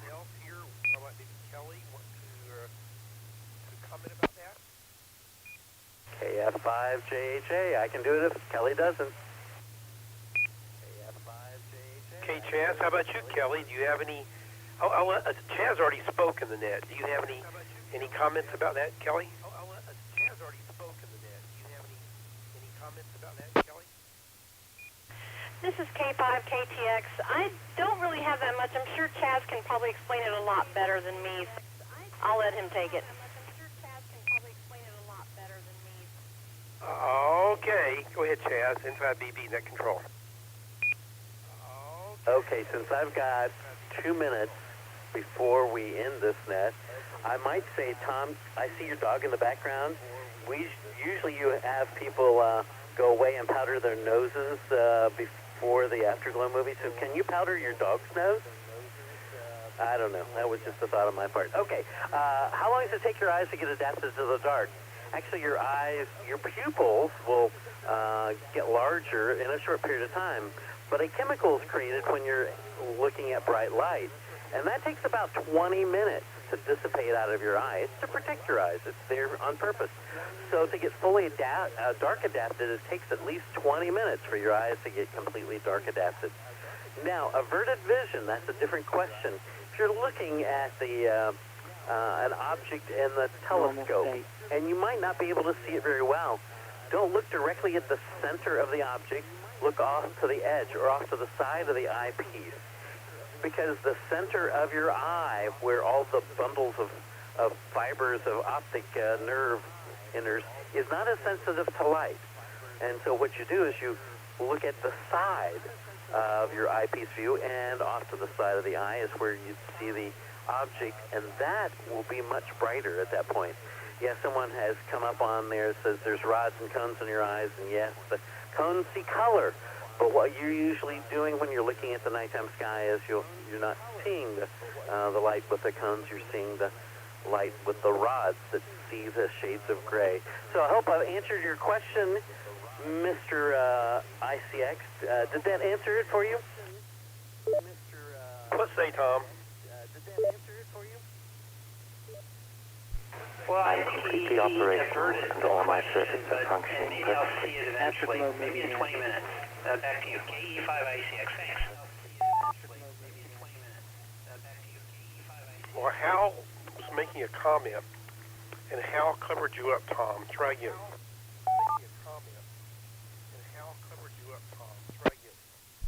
Oh, I'm good, thanks. I appreciate the answers, and now I know 20 minutes for the to get the eyes adjusted. Thanks. KE5ICX. I think Hal was making a statement about how special he was, but the fact that he just really didn't want to mess with those pod bay doors. Okay. So, we're going to close Skynet here after exactly 90 minutes and 17 check-ins. An Echolink audio system failure, so I checked in nobody from Echolink, but we'll be better next week. I want to thank everybody for attending Skynet, and we'll be here next week, Saturday night at 9 p.m. to discuss astronomy, space, and space exploration. Sky is never the limit.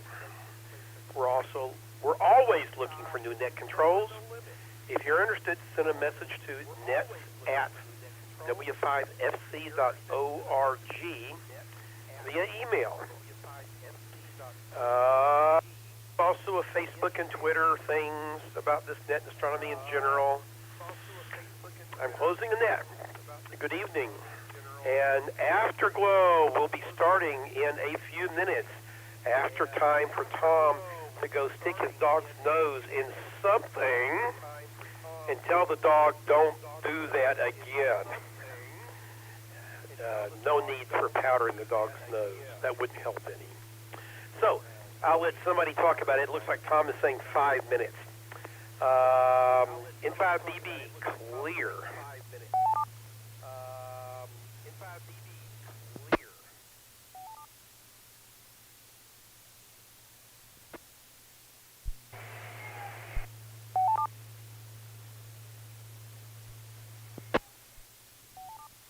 All right, come on back in 5 minutes and we'll start the movie.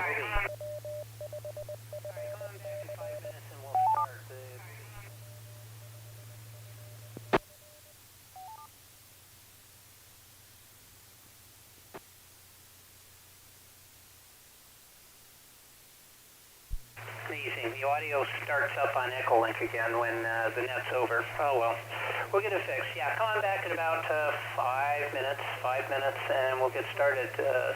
Space, what the heck is this thing called? I already forgot. It'll be good though. Space Command from 2020. See you then, 5 minutes. Space Command from 2020. See you then, 5 minutes.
is WB5OZL, net control for the Afterglow Movie Net. Do we have anyone that needs to use the repeater before we start? Afterglow Movie Net. Do we have anyone that needs to use the repeater before we start?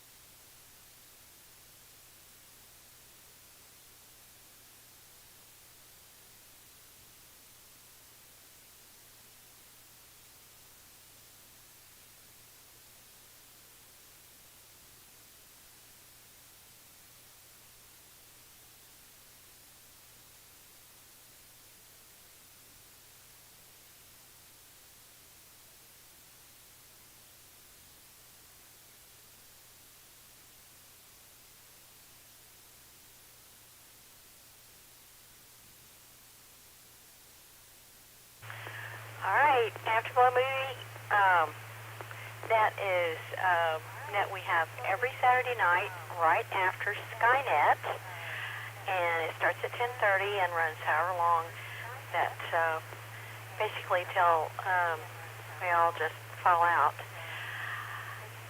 Anyway, it's almost always a science fiction movie, and tonight's movie is actually a TV show from a TV series called Space Command, and Tom has a description of it, so I'm going to let him present that. KE5ICX, go ahead.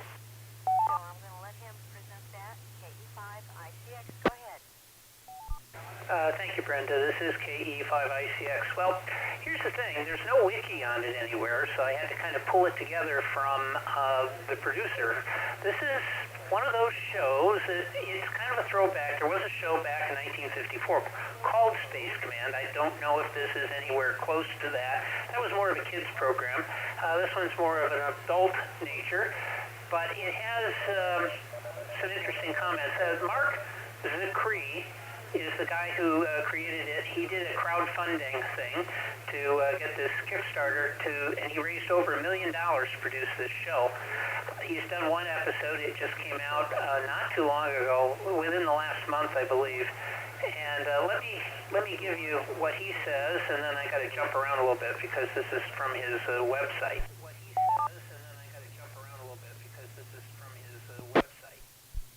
This is what Mark Zicree says. He says, as a kid, I loved Star Trek, Twilight Zone, Outer Limits, Forbidden Planet, and grew up to write for such great shows as Star Trek The Next Generation, Deep Space Nine, Babylon 5, Sliders, and others.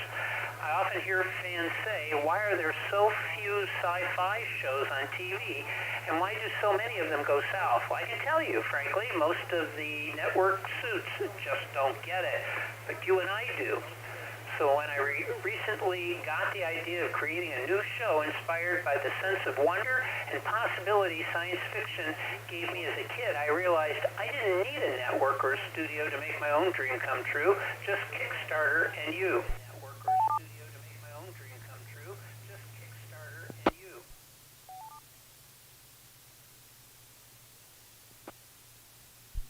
So what is Space Command? It's a bold, retro science fiction series with all the hope and optimism of yesteryear combined with the eye-popping visual effects of today, as well as past and present superstar actors.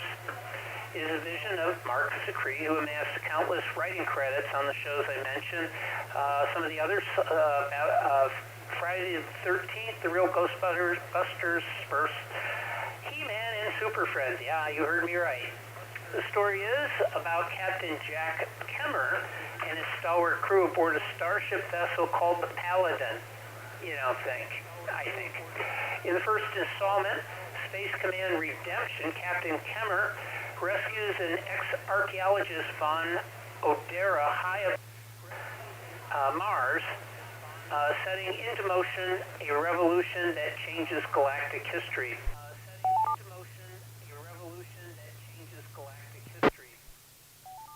Now, some of the people who are in it, Doug Jones, he plays the, see if I can remember these things, Doug Jones, they don't say his credits, but he played the very tall guy on Star Trek Discovery.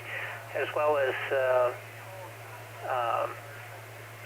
several other shows, including, I don't know what that thing was. Never mind. He plays aliens and everything.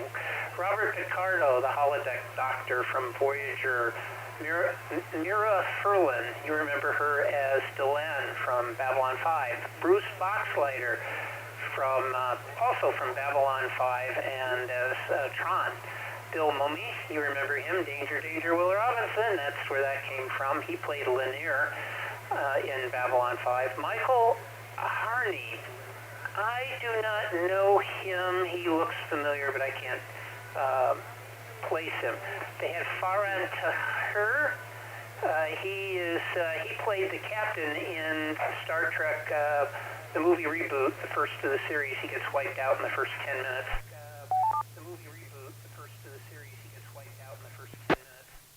There's also James Hong. Now, this guy has been around for about 3,000 years. He was doing television in the 60s. He doesn't look that much older.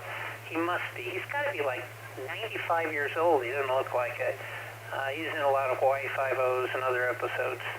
There's some other people I don't recognize in here. There's Ethan McDowell, Sarah Messino, Nathaniel Freeman, and Victor Manso.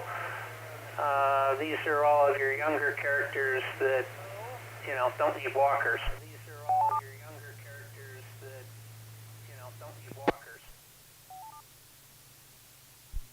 So that's about all I can tell you about it. It's very kind of 1950-ish looking. We've got rocket ships with wings and things like that, but it does visually look good, but we'll talk about that together. So, Brenda, I'll send it back to you from KE5ICX. Thank you very much, Tom. All right, let's go ahead and do check-ins. What's your call sign, your name, your QTH, and did you see this show? So we'll start with low power and short time. Please come down. So we'll start with low power and short time. Please come down.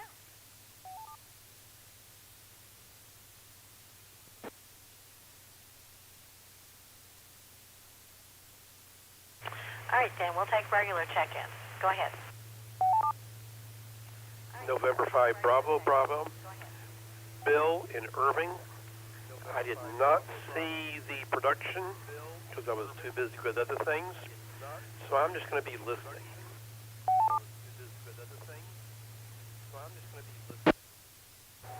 November Tango 5, Tango Mike, Tony in Dallas. Yep, I saw it. November Tango 5, Tango Mike, Tony in Dallas. Yep, I saw it.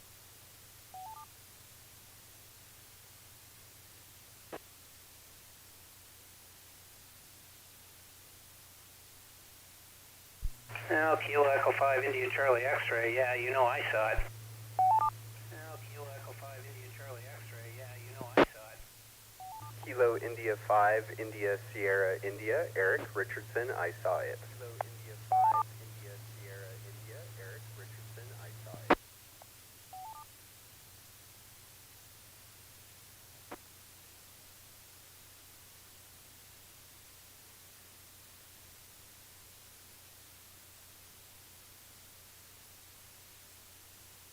Okay, let's pick those up. We have N5BB Bill, who did not see it. NT5TM Tony, who did. KE5ICX Tom, who did. And KI5ISI Eric, who did. Okay, more check-ins, please. Eric, who did. Okay, more check-ins, please.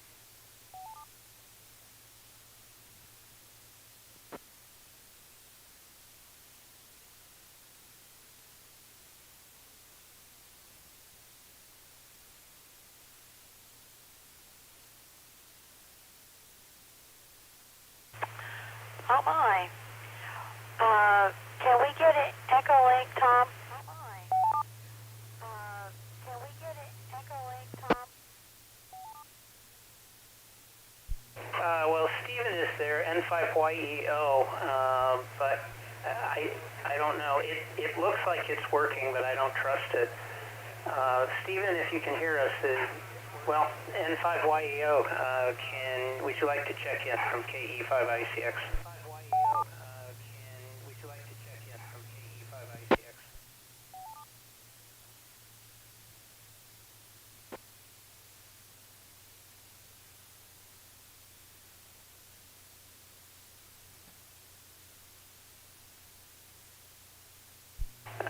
don't think he can pick us up very well, or it's just, I think this computer is just plain failed.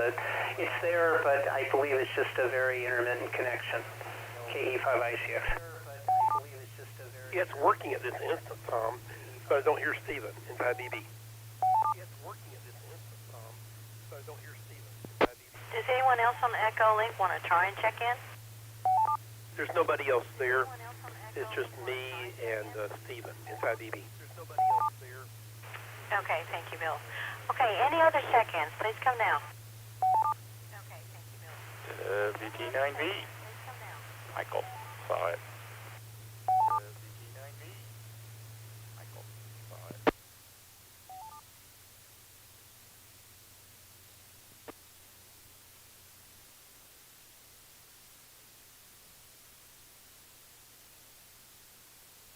Okay, we got WT9V, Michael, who did see it. This is a very small group tonight, but we'll see what happens. Maybe somebody else will join us. Well, you know the drill. We start at the top and talk about the plot. So N5EB, you did not see it, so I don't think you can talk about the plot. NT5TM, Tony, go ahead, please. NT5TM, Tony, go ahead, please. Good evening, Brenda. Thank you for being net control. I heard N5SQA was watching this during Skynet, and I'm sad Ron is not here because he saw a couple of the following episodes of the show, and he might have had some very interesting things to say about the plot. Sadly, I do not have anything very interesting to say. I found the plot to be disappointing and extremely generic. I was happy with the introduction. I thought, oh boy, this guy's got a lot of insider knowledge of the television industry, and maybe he's going to do something interesting and subversive with all the different tropes he knows. And, ooh, no, he didn't. He failed. It was all boring stuff. The young renegade officer, older people who say, no, don't do that brave thing. Don't be a hero. Don't make the plot go forward. We don't want you to make the plot go forward. Don't be a hero. Don't make the plot go forward. We don't want you to make the plot go forward. The slave class, who are not quite as submissive and simplistic as they're supposed to be. We've never seen that before. Blonde people who are bold, slaves who are not quite as slaves, bureaucrats who are bureaucratic. I found all this to be just a generic bunch of TV tropes strung together, competently done. No one was a bad actor. I mean, we can come to that later. No one did anything wrong. It was just so predictable. I hope it gets better. It's a TV episode, and the first episode is often kind of weak and formulaic. I hope it gets better, because, there's always more potential than you think. NT5TM. I hope it gets better, because, there's always more potential than you think. NT5TM. Okay, thank you, Tony. Next, KE5ICX, Tom. Thank you, Tony. Next, KE5ICX, Tom.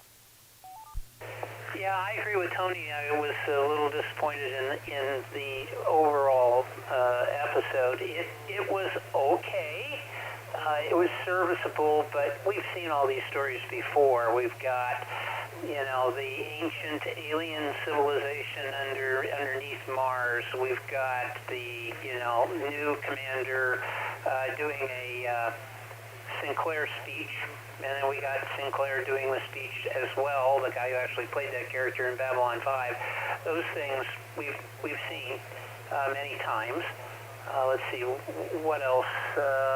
Yes, the slave and being let free, and the cyborg thing that goes with that idea, we've seen that. The cyborg thing that goes with that idea, we've seen that. The thing that I guess probably more than anything that drives me nuts with movies like this is that, it takes months and years to get to where you're going. That is always something that I don't even think they had to stop at the restroom to get all the way from Earth to Mars. It looked like it was about a 3-minute trip. So that was nothing, and then they decided, well, we're going to go to Titan. I think it was Titan. That took about 45 seconds. You know, it's not that far. You can, you know, you got a telescope, you look, you could see it. It's not that far. You can, you know, you got a telescope, you look, you could see it. So I just did over that. The classic cliffhanger with the ship that's landing are out of control, and they save it and land on the... We've seen all this. Every single part of the story has been told before. Now, the only thing I found that was, well, I'll go back to this, characterization. There's one character I particularly like, but, I'll get into characterization later. And I'll get into special effects after that, but I don't have anything else on the plot. Flashback stuff, okay. All been done before. Back to you, KE5I6. All been done before. Back to you. Thank you. KI5ISI, Eric. Go ahead. Good evening, everyone. Maybe I'm overly optimistic, but I'm viewing the episode through the lens of maybe like a pilot episode or a first episode of something. As somebody had previously mentioned, you know, those tend to be rather formulaic. It's just kind of the way those go. So that's a little bit of the lens that I looked at. With that said, it was like an hour of exposition, you know, just setting things up, and it wasn't overly interesting for most of it. It just seems like it was really setting the plate for future episodes, which I guess is what the first episode is something you should do. But it was kind of let down a little bit. Obviously, you know, the tropes and the stuff, I agree with everybody's comments. You know, we've seen a lot of this before, especially the cyborg set-free thing. So, it was fine. I'll say this, it was enough for me to want to watch maybe the next one and see if it grows from there or not. KI5ISI, back to net. Thank you. Let's see. Okay, WT9B. Michael, go ahead. Okay, WT9B. Michael. I'm almost afraid to at this point because I kind of liked it. Yes, we've seen it before, but really, you expect every TV show to be new and groundbreaking, and we've never seen it before. We've seen everything before. But, you know, I liked it. I want to see another one. That's what I'm actually looking for right now, is to find out where to see another one. WT9B.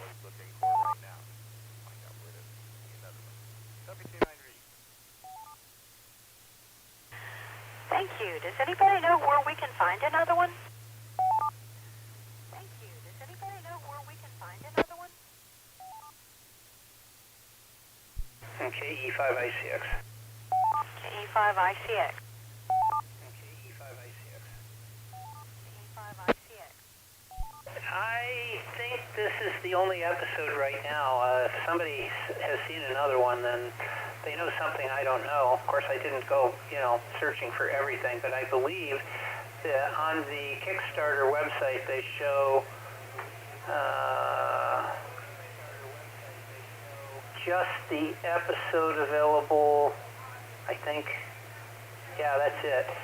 As you know, it's a two-parter, the first episode pilot, but only one episode appears. They mention at the end of it that we're still working on it. So I think that's it. Sorry. I'll continue to look while you do the net. KE5I6. Okay, thank you. Okay, my turn. Well, I kind of agree with everybody. I agree with Michael in that, yeah, I liked it. Sure, we've seen it all before, but, you know, what have we not seen? There's nothing new out there. And there's something about the comfort of the familiar. And, boy, it was wonderful to see Bob Picard, Michelle Nichols, and the favorite faces that have just been in front of us so many, many years, and we love it. But you know, it would really be good if it were fresh and new and different, and somebody came up with something really, really interesting and unusual. So we'll see. You know, it is hard in a pilot episode. Maybe we're just setting it up, and there'll be something wonderful happen. I liked some of the characters. Well, I'll wait on characters. Okay. This is WB50ZL. Do we have any more check-ins? This is WB50ZL. Do we have any more check-ins?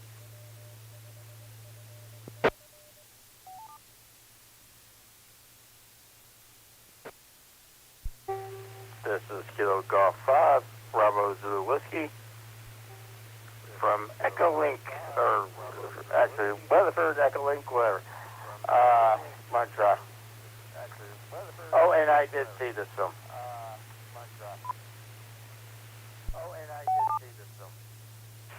KG5BZWJ, did you say that you did see it? KG5BZWJ, did you say that you did see it? Yes, I saw this video. Hey, how about then it is your turn to talk about the plot? Hey, how about then it is your turn to talk about the plot?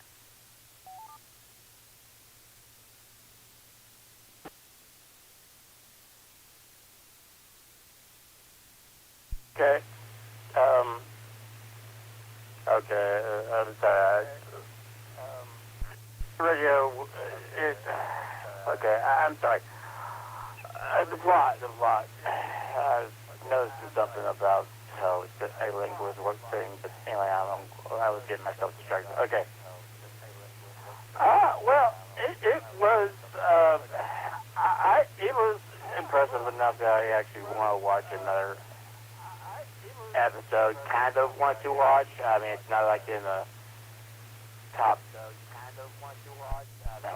10 kind of thing of YouTube.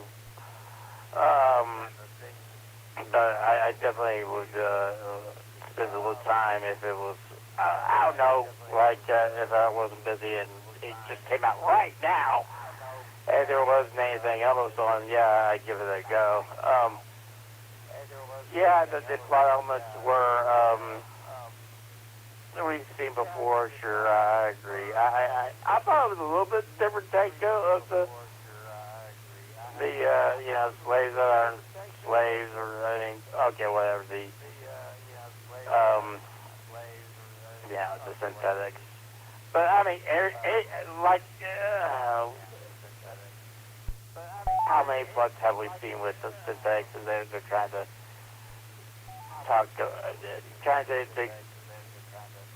I mean, there's all these questions about should they have equal status and all that, and blah, blah, blah.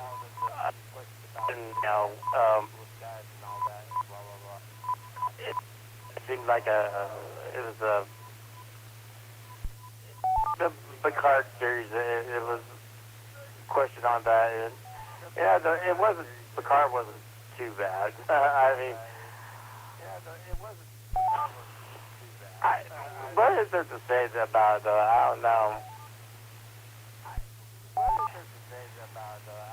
I'm going to leave it at KQ5BZW.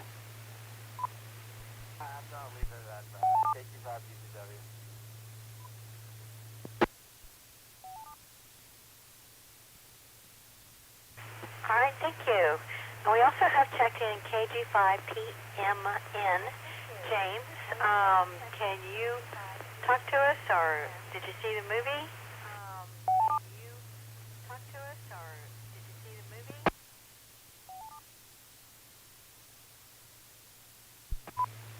This is Kilo Golf 5, Papa Mike, November, James up here outside of Walters, Oklahoma.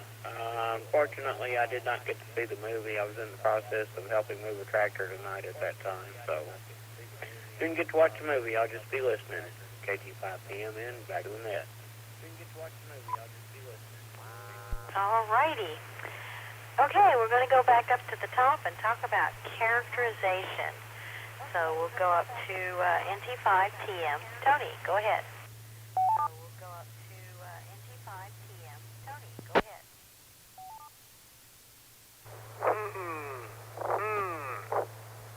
Well, the young, bold, blonde dude and the young, bold, blonde chick were boring and not interesting. I guess they did make him a little humorous when he gave his attempted creative speech with, you know, the captain is blind and the bombardier has got no left hand and the oarsman is legless or something like that. I don't know even if it was the crew of a ship or an airplane or whatnot, but they tried to make that a little humorous.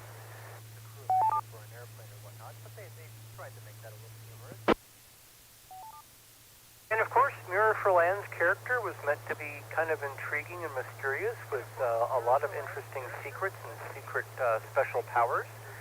So they tried to give some promise there, and yeah, pilots are always awful. They're trying to set everything up, and there's way too much info dumping to do. So I would definitely give this another episode or two before I gave up on it. The characters, in most cases, to me, seemed boring and predictable, as you can guess. But there was enough hint of interest there. Maybe we'll get some sort of rivalry between, you know, blonde woman and blonde dude, and maybe Mirror for Land's secret powers will prove interesting and important. We don't really know yet.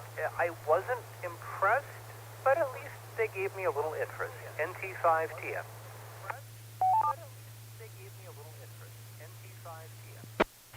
All right, KE5ICX.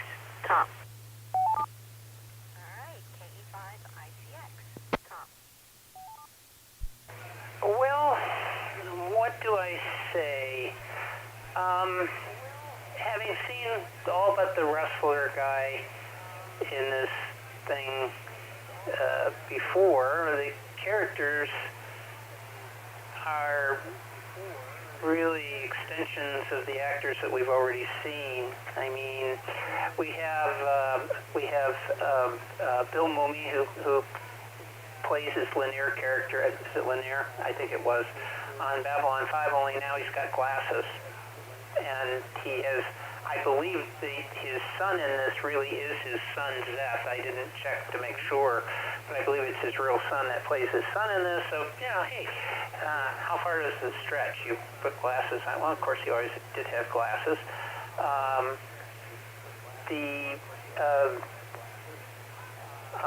Who is it? Doug Jones, who's the really tall alien in this. He's the most interesting character, and I think he always should be. He's always been nominated for awards for his acting, usually in heavy makeup. This one, he's just got that helmet thing he's wearing, and that's about it. So you actually get to see his face, and he's the most convincing of all the characters, I think.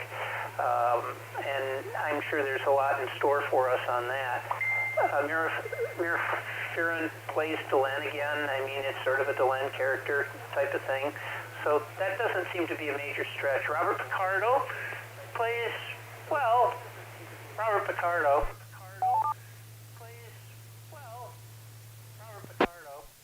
He's a little more subdued in this. He's not like the emergency hologram. In this case, he's somewhat angst and concern and his kid and all the things that go along with that. So it seems more engaging. I'm trying to think of the other character here. Bruce Boxleiter, he's okay. I mean, he's more subtle in his acting now.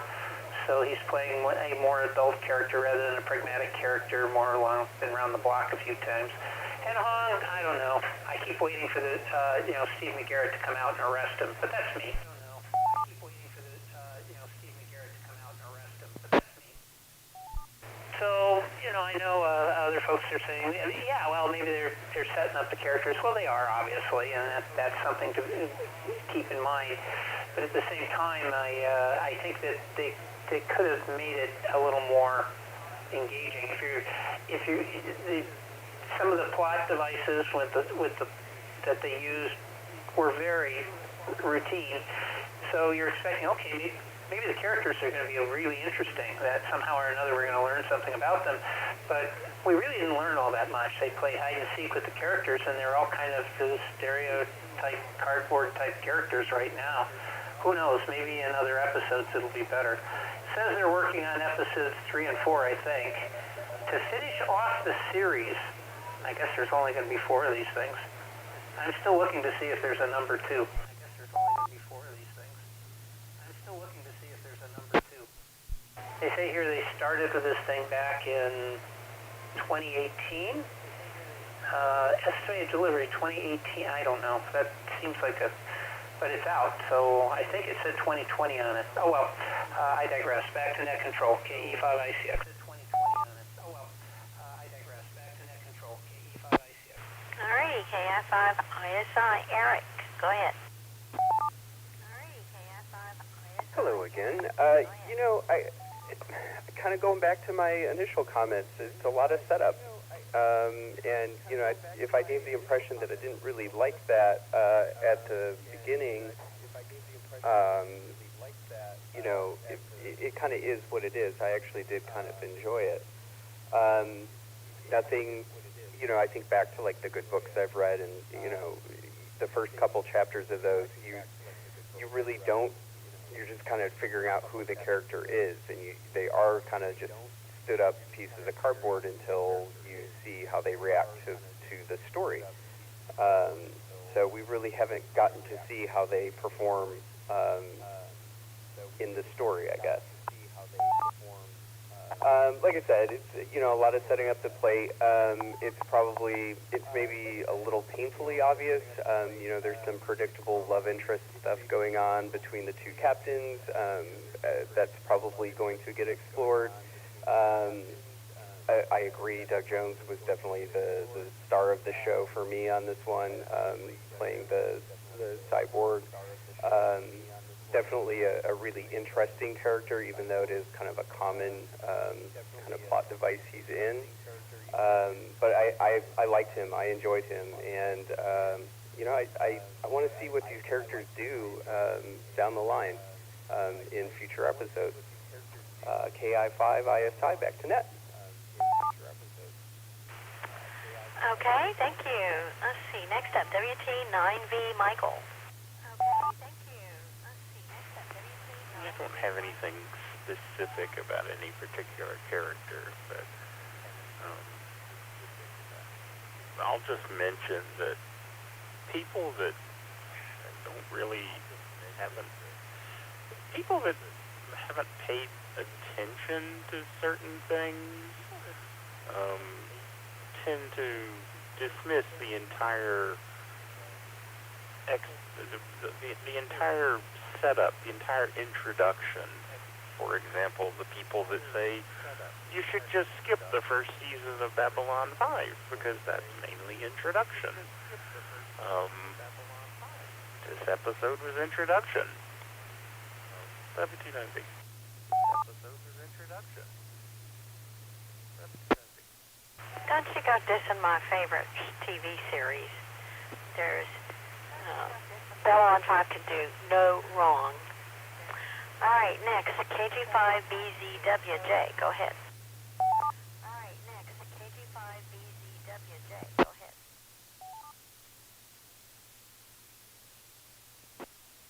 This is KG5BZW. Well, this is one of those things, people brought up how this is an introduction. Well, maybe, I'm not so sure. I mean, they had some kind of beginnings of an interesting, possibly an interesting plot, even though, yeah, we've explored it. I do have, I'm sorry if I'm going back to plot here, but I'm just wondering if they just try to do a little bit too much. Because I'm not sure,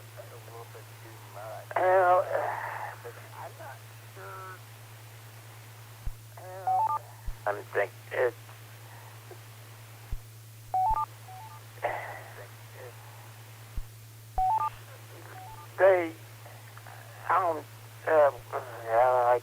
just the way it was set up to explore these characters.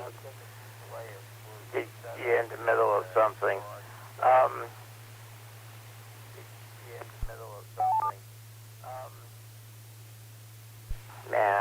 I'm not so sure, because okay, so we've got the male captain, female captain. I have to admit that those are kind of weak. Picardo, yeah, sure. And the android, I agree that the android character is probably the most interesting.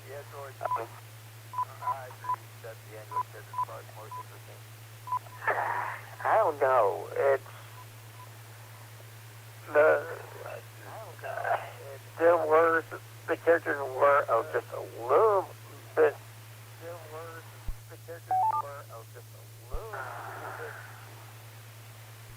They were just a little bit boring. I will admit that. Besides the cyborg, it's, and I don't know what they could do to enhance it. I really thought they underdeveloped the female captain. What could have been done there, and it just there was a bit of flatness to it. I don't know how to say that. Even so,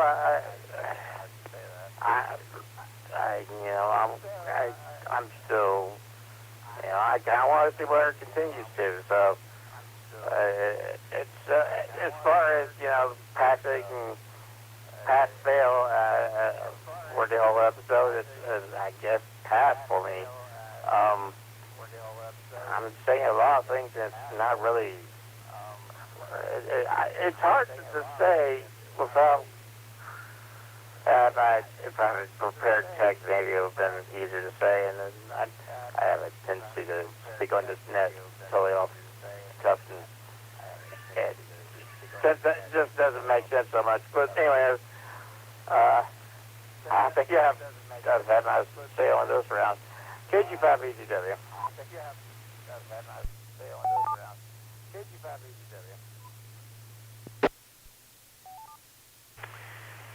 Okay, I think that's the end of the rotation. Okay, it's my turn.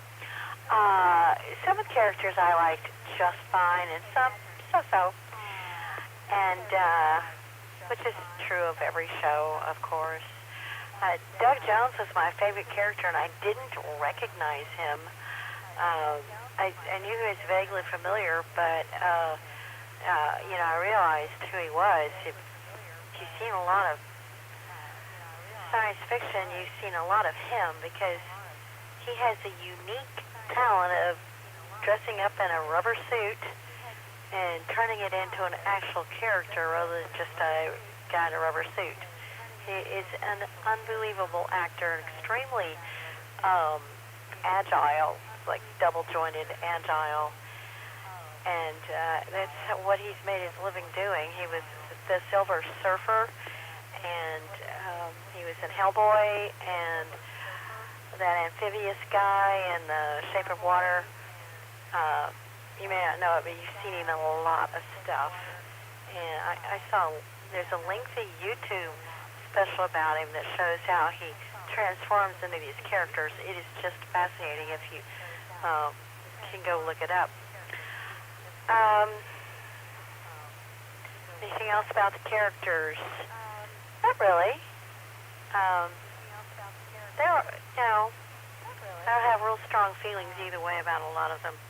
Now, something I find curious is you go to the internet and it has filmography and then television and then web series, and this is not on there anywhere under Doug Jones, which it should be there. And I don't understand. It's kind of like this thing was ignored. So, I don't know. Maybe it's because it was produced differently somehow. So, I mean, and there's no Wikipedia on it either. I find that strange. All right, do we have any more check-ins?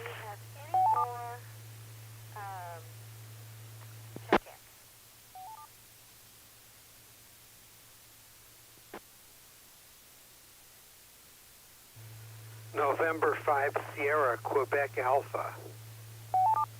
November 5 Sierra, Quebec Alpha. KN5SQA. Ron, welcome to the net. Did you see this show? Ron, welcome to the net. Did you see this show? I doubt it. I just came back to the radio, and you guys were still on, so I figured you asked for check-ins, I'd check in. I don't even know what the show was you're talking about. But carry on. N5SQA. Well, welcome to the net. We are reviewing a show called Space Command 2020, and it recycles a bunch of Babylon 5 and Star Trek into a science fiction show, and we are discussing it. It's kind of like a book club, but more fun. All right, let's go back to the top and talk about special effects. NT5TM Tony, go ahead. Talk about special effects. NT5TM Tony, go ahead. Well, gosh darn it, I thought Ron was trying to talk about this during Skynet, and I thought he'd seen it and had interesting things to say, but I guess I misunderstood. The special effects were very generic to me. They really looked like a TV show made on a Commodore Amiga in the 1990s. Perhaps we may have all seen it, called Babylon 5. I mean, they existed. They weren't great. They looked like somebody did them at home on their home computer. So I guess, well, you have to have some special effects, and they weren't too awful. But they weren't very interesting either. NT5TM. But they weren't very interesting. Okay, KE5ICX. Okay, KE5ICX. Yeah, I think Tony hit it. Pretty much, that was my first impression. It reminded me of the special effects from Babylon 5. Somewhat less than optimal, let's put it that way. There were a few things that looked okay, I thought, but some of the green screen shots and things they did were obviously very green screen, two-dimensional like looking, and the like. It's still, for really what adds up to a fan production, is pretty good. But there have been superior shows that have come before it, such as the web series prequel for Battlestar Galactica, which was actually done as a web series only. I can't think of the name of the Blood and Chrome, I think was the name of the movie, and it was well done. Of course, you've got some better special effects people there, but it had a very small budget in comparison. So I don't know. I think it could have been done better. I don't know. They said they had $1 million. I'm still trying to figure out where they spent it. KE5ICX. Still trying to figure out where they spent it.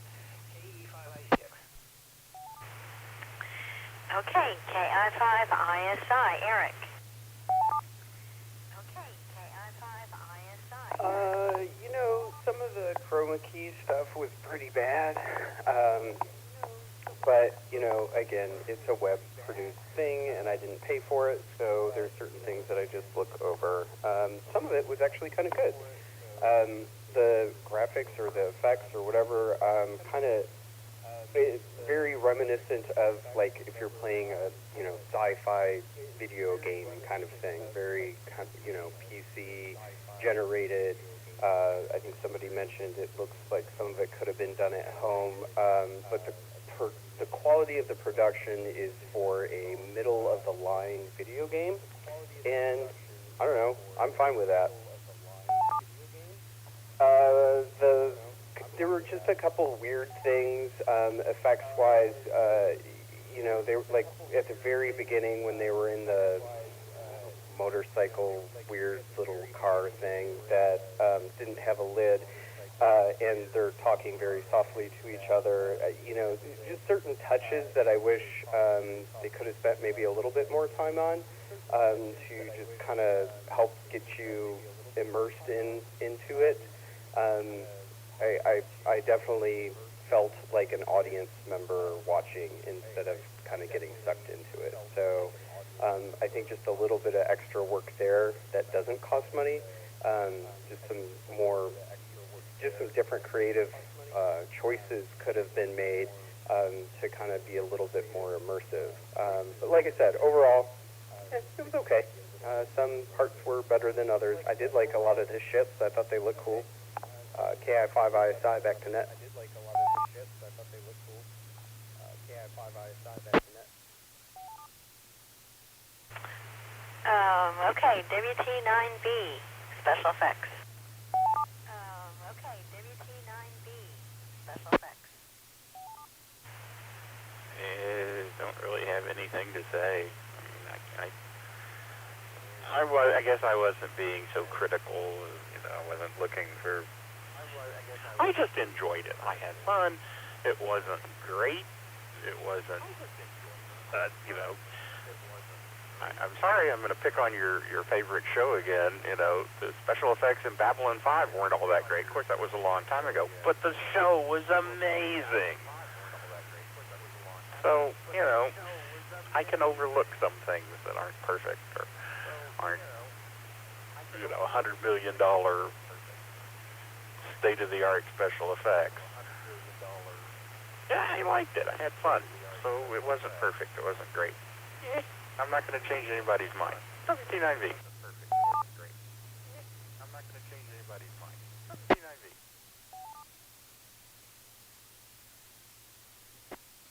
Yeah, well, Babylon 5 was actually a pretty old show, and what we thought at the time was, wow, these special effects are amazing, because it was far better than anything else you had out there. And then you add the amazing actors and the fantastic writing and stories, and it still holds up. I need to go watch it again.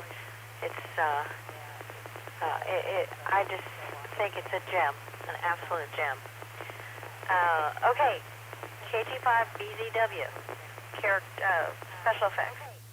KT5BZW, special effects.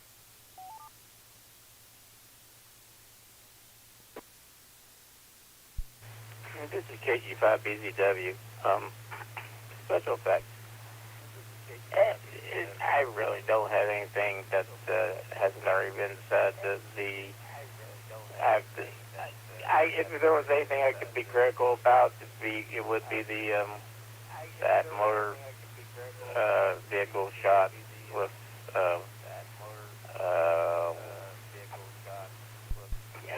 that captain and his dad.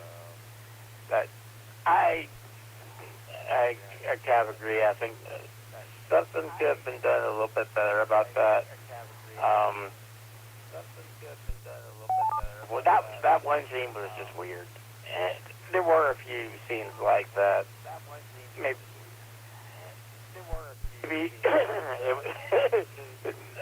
there were a few scenes that were like that. They weren't memorably. Is that word? They did not make me remember them. Other than the fact that, hey, that's looking kind of cheap, but Mars. Not Mars. The series mining background shots look pretty good. There was actually a lot that wasn't too bad as far as special effects.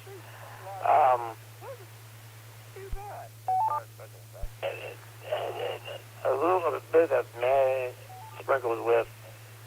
sprinkled in over not too bad. No, I think we've always got a little bit of special effects that are just kind of far-fetched and weird and kind of stupid looking, but I've always tolerated. So I mean, I can't really complain that much, except for that one shot. So I'm going to pass it to the next person, KG5BCW. Okay, we're at the end of the line. Anybody else want to check in? Okay, we're at the end of the line. Anybody else want to check in?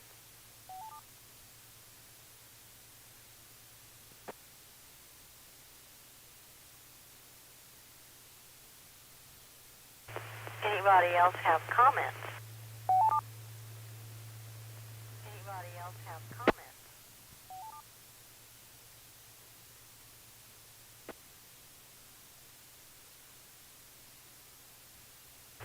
What are we going to do with all this extra time? It's only 11:30.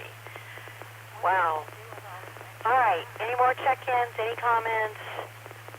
Anybody with anything? Please come now. WT9V. WT9V. Thank you, Michael, for saving us. Go ahead.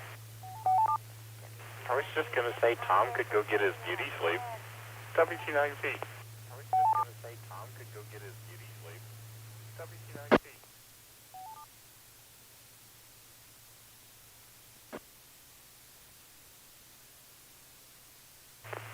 His beauty sleep? Why, yes. He has to go get on his rocket ship pajamas and if it's cold, pull up another dog. Okay. I think we're going to kill this thing. This is WB50ZL. Unless there's anything else, we're going to end it. Unless there's anything else, we're going to end it. Are you interested in next week's movie?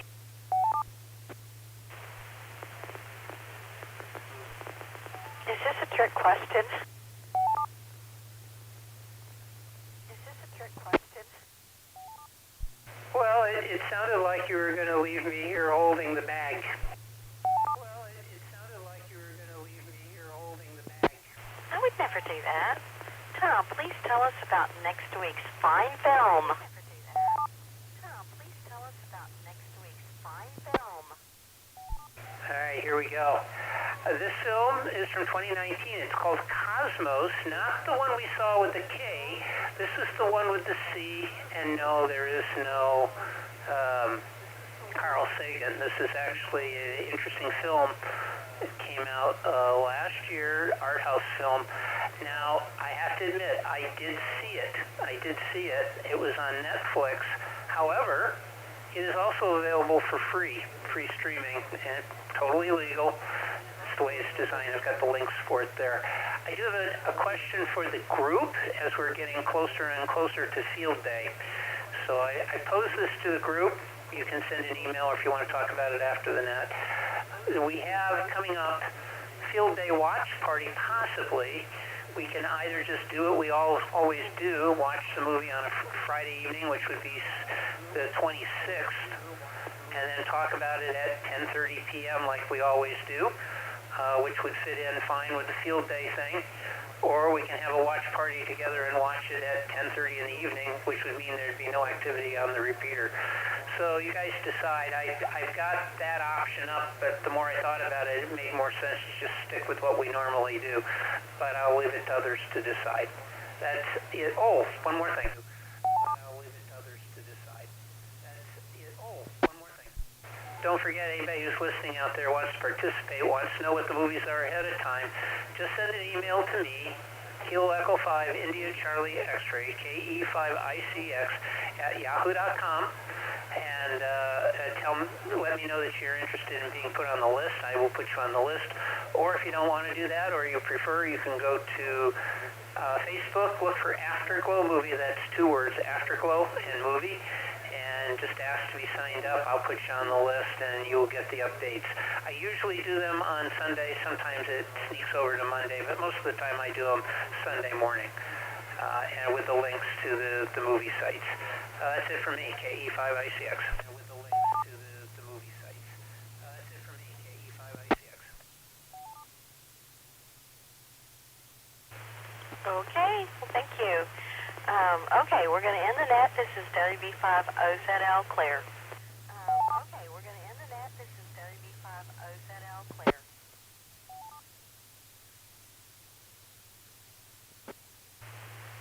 So I guess you're yielding your time back to the floor? Last week you said you didn't want to do that. WT9V.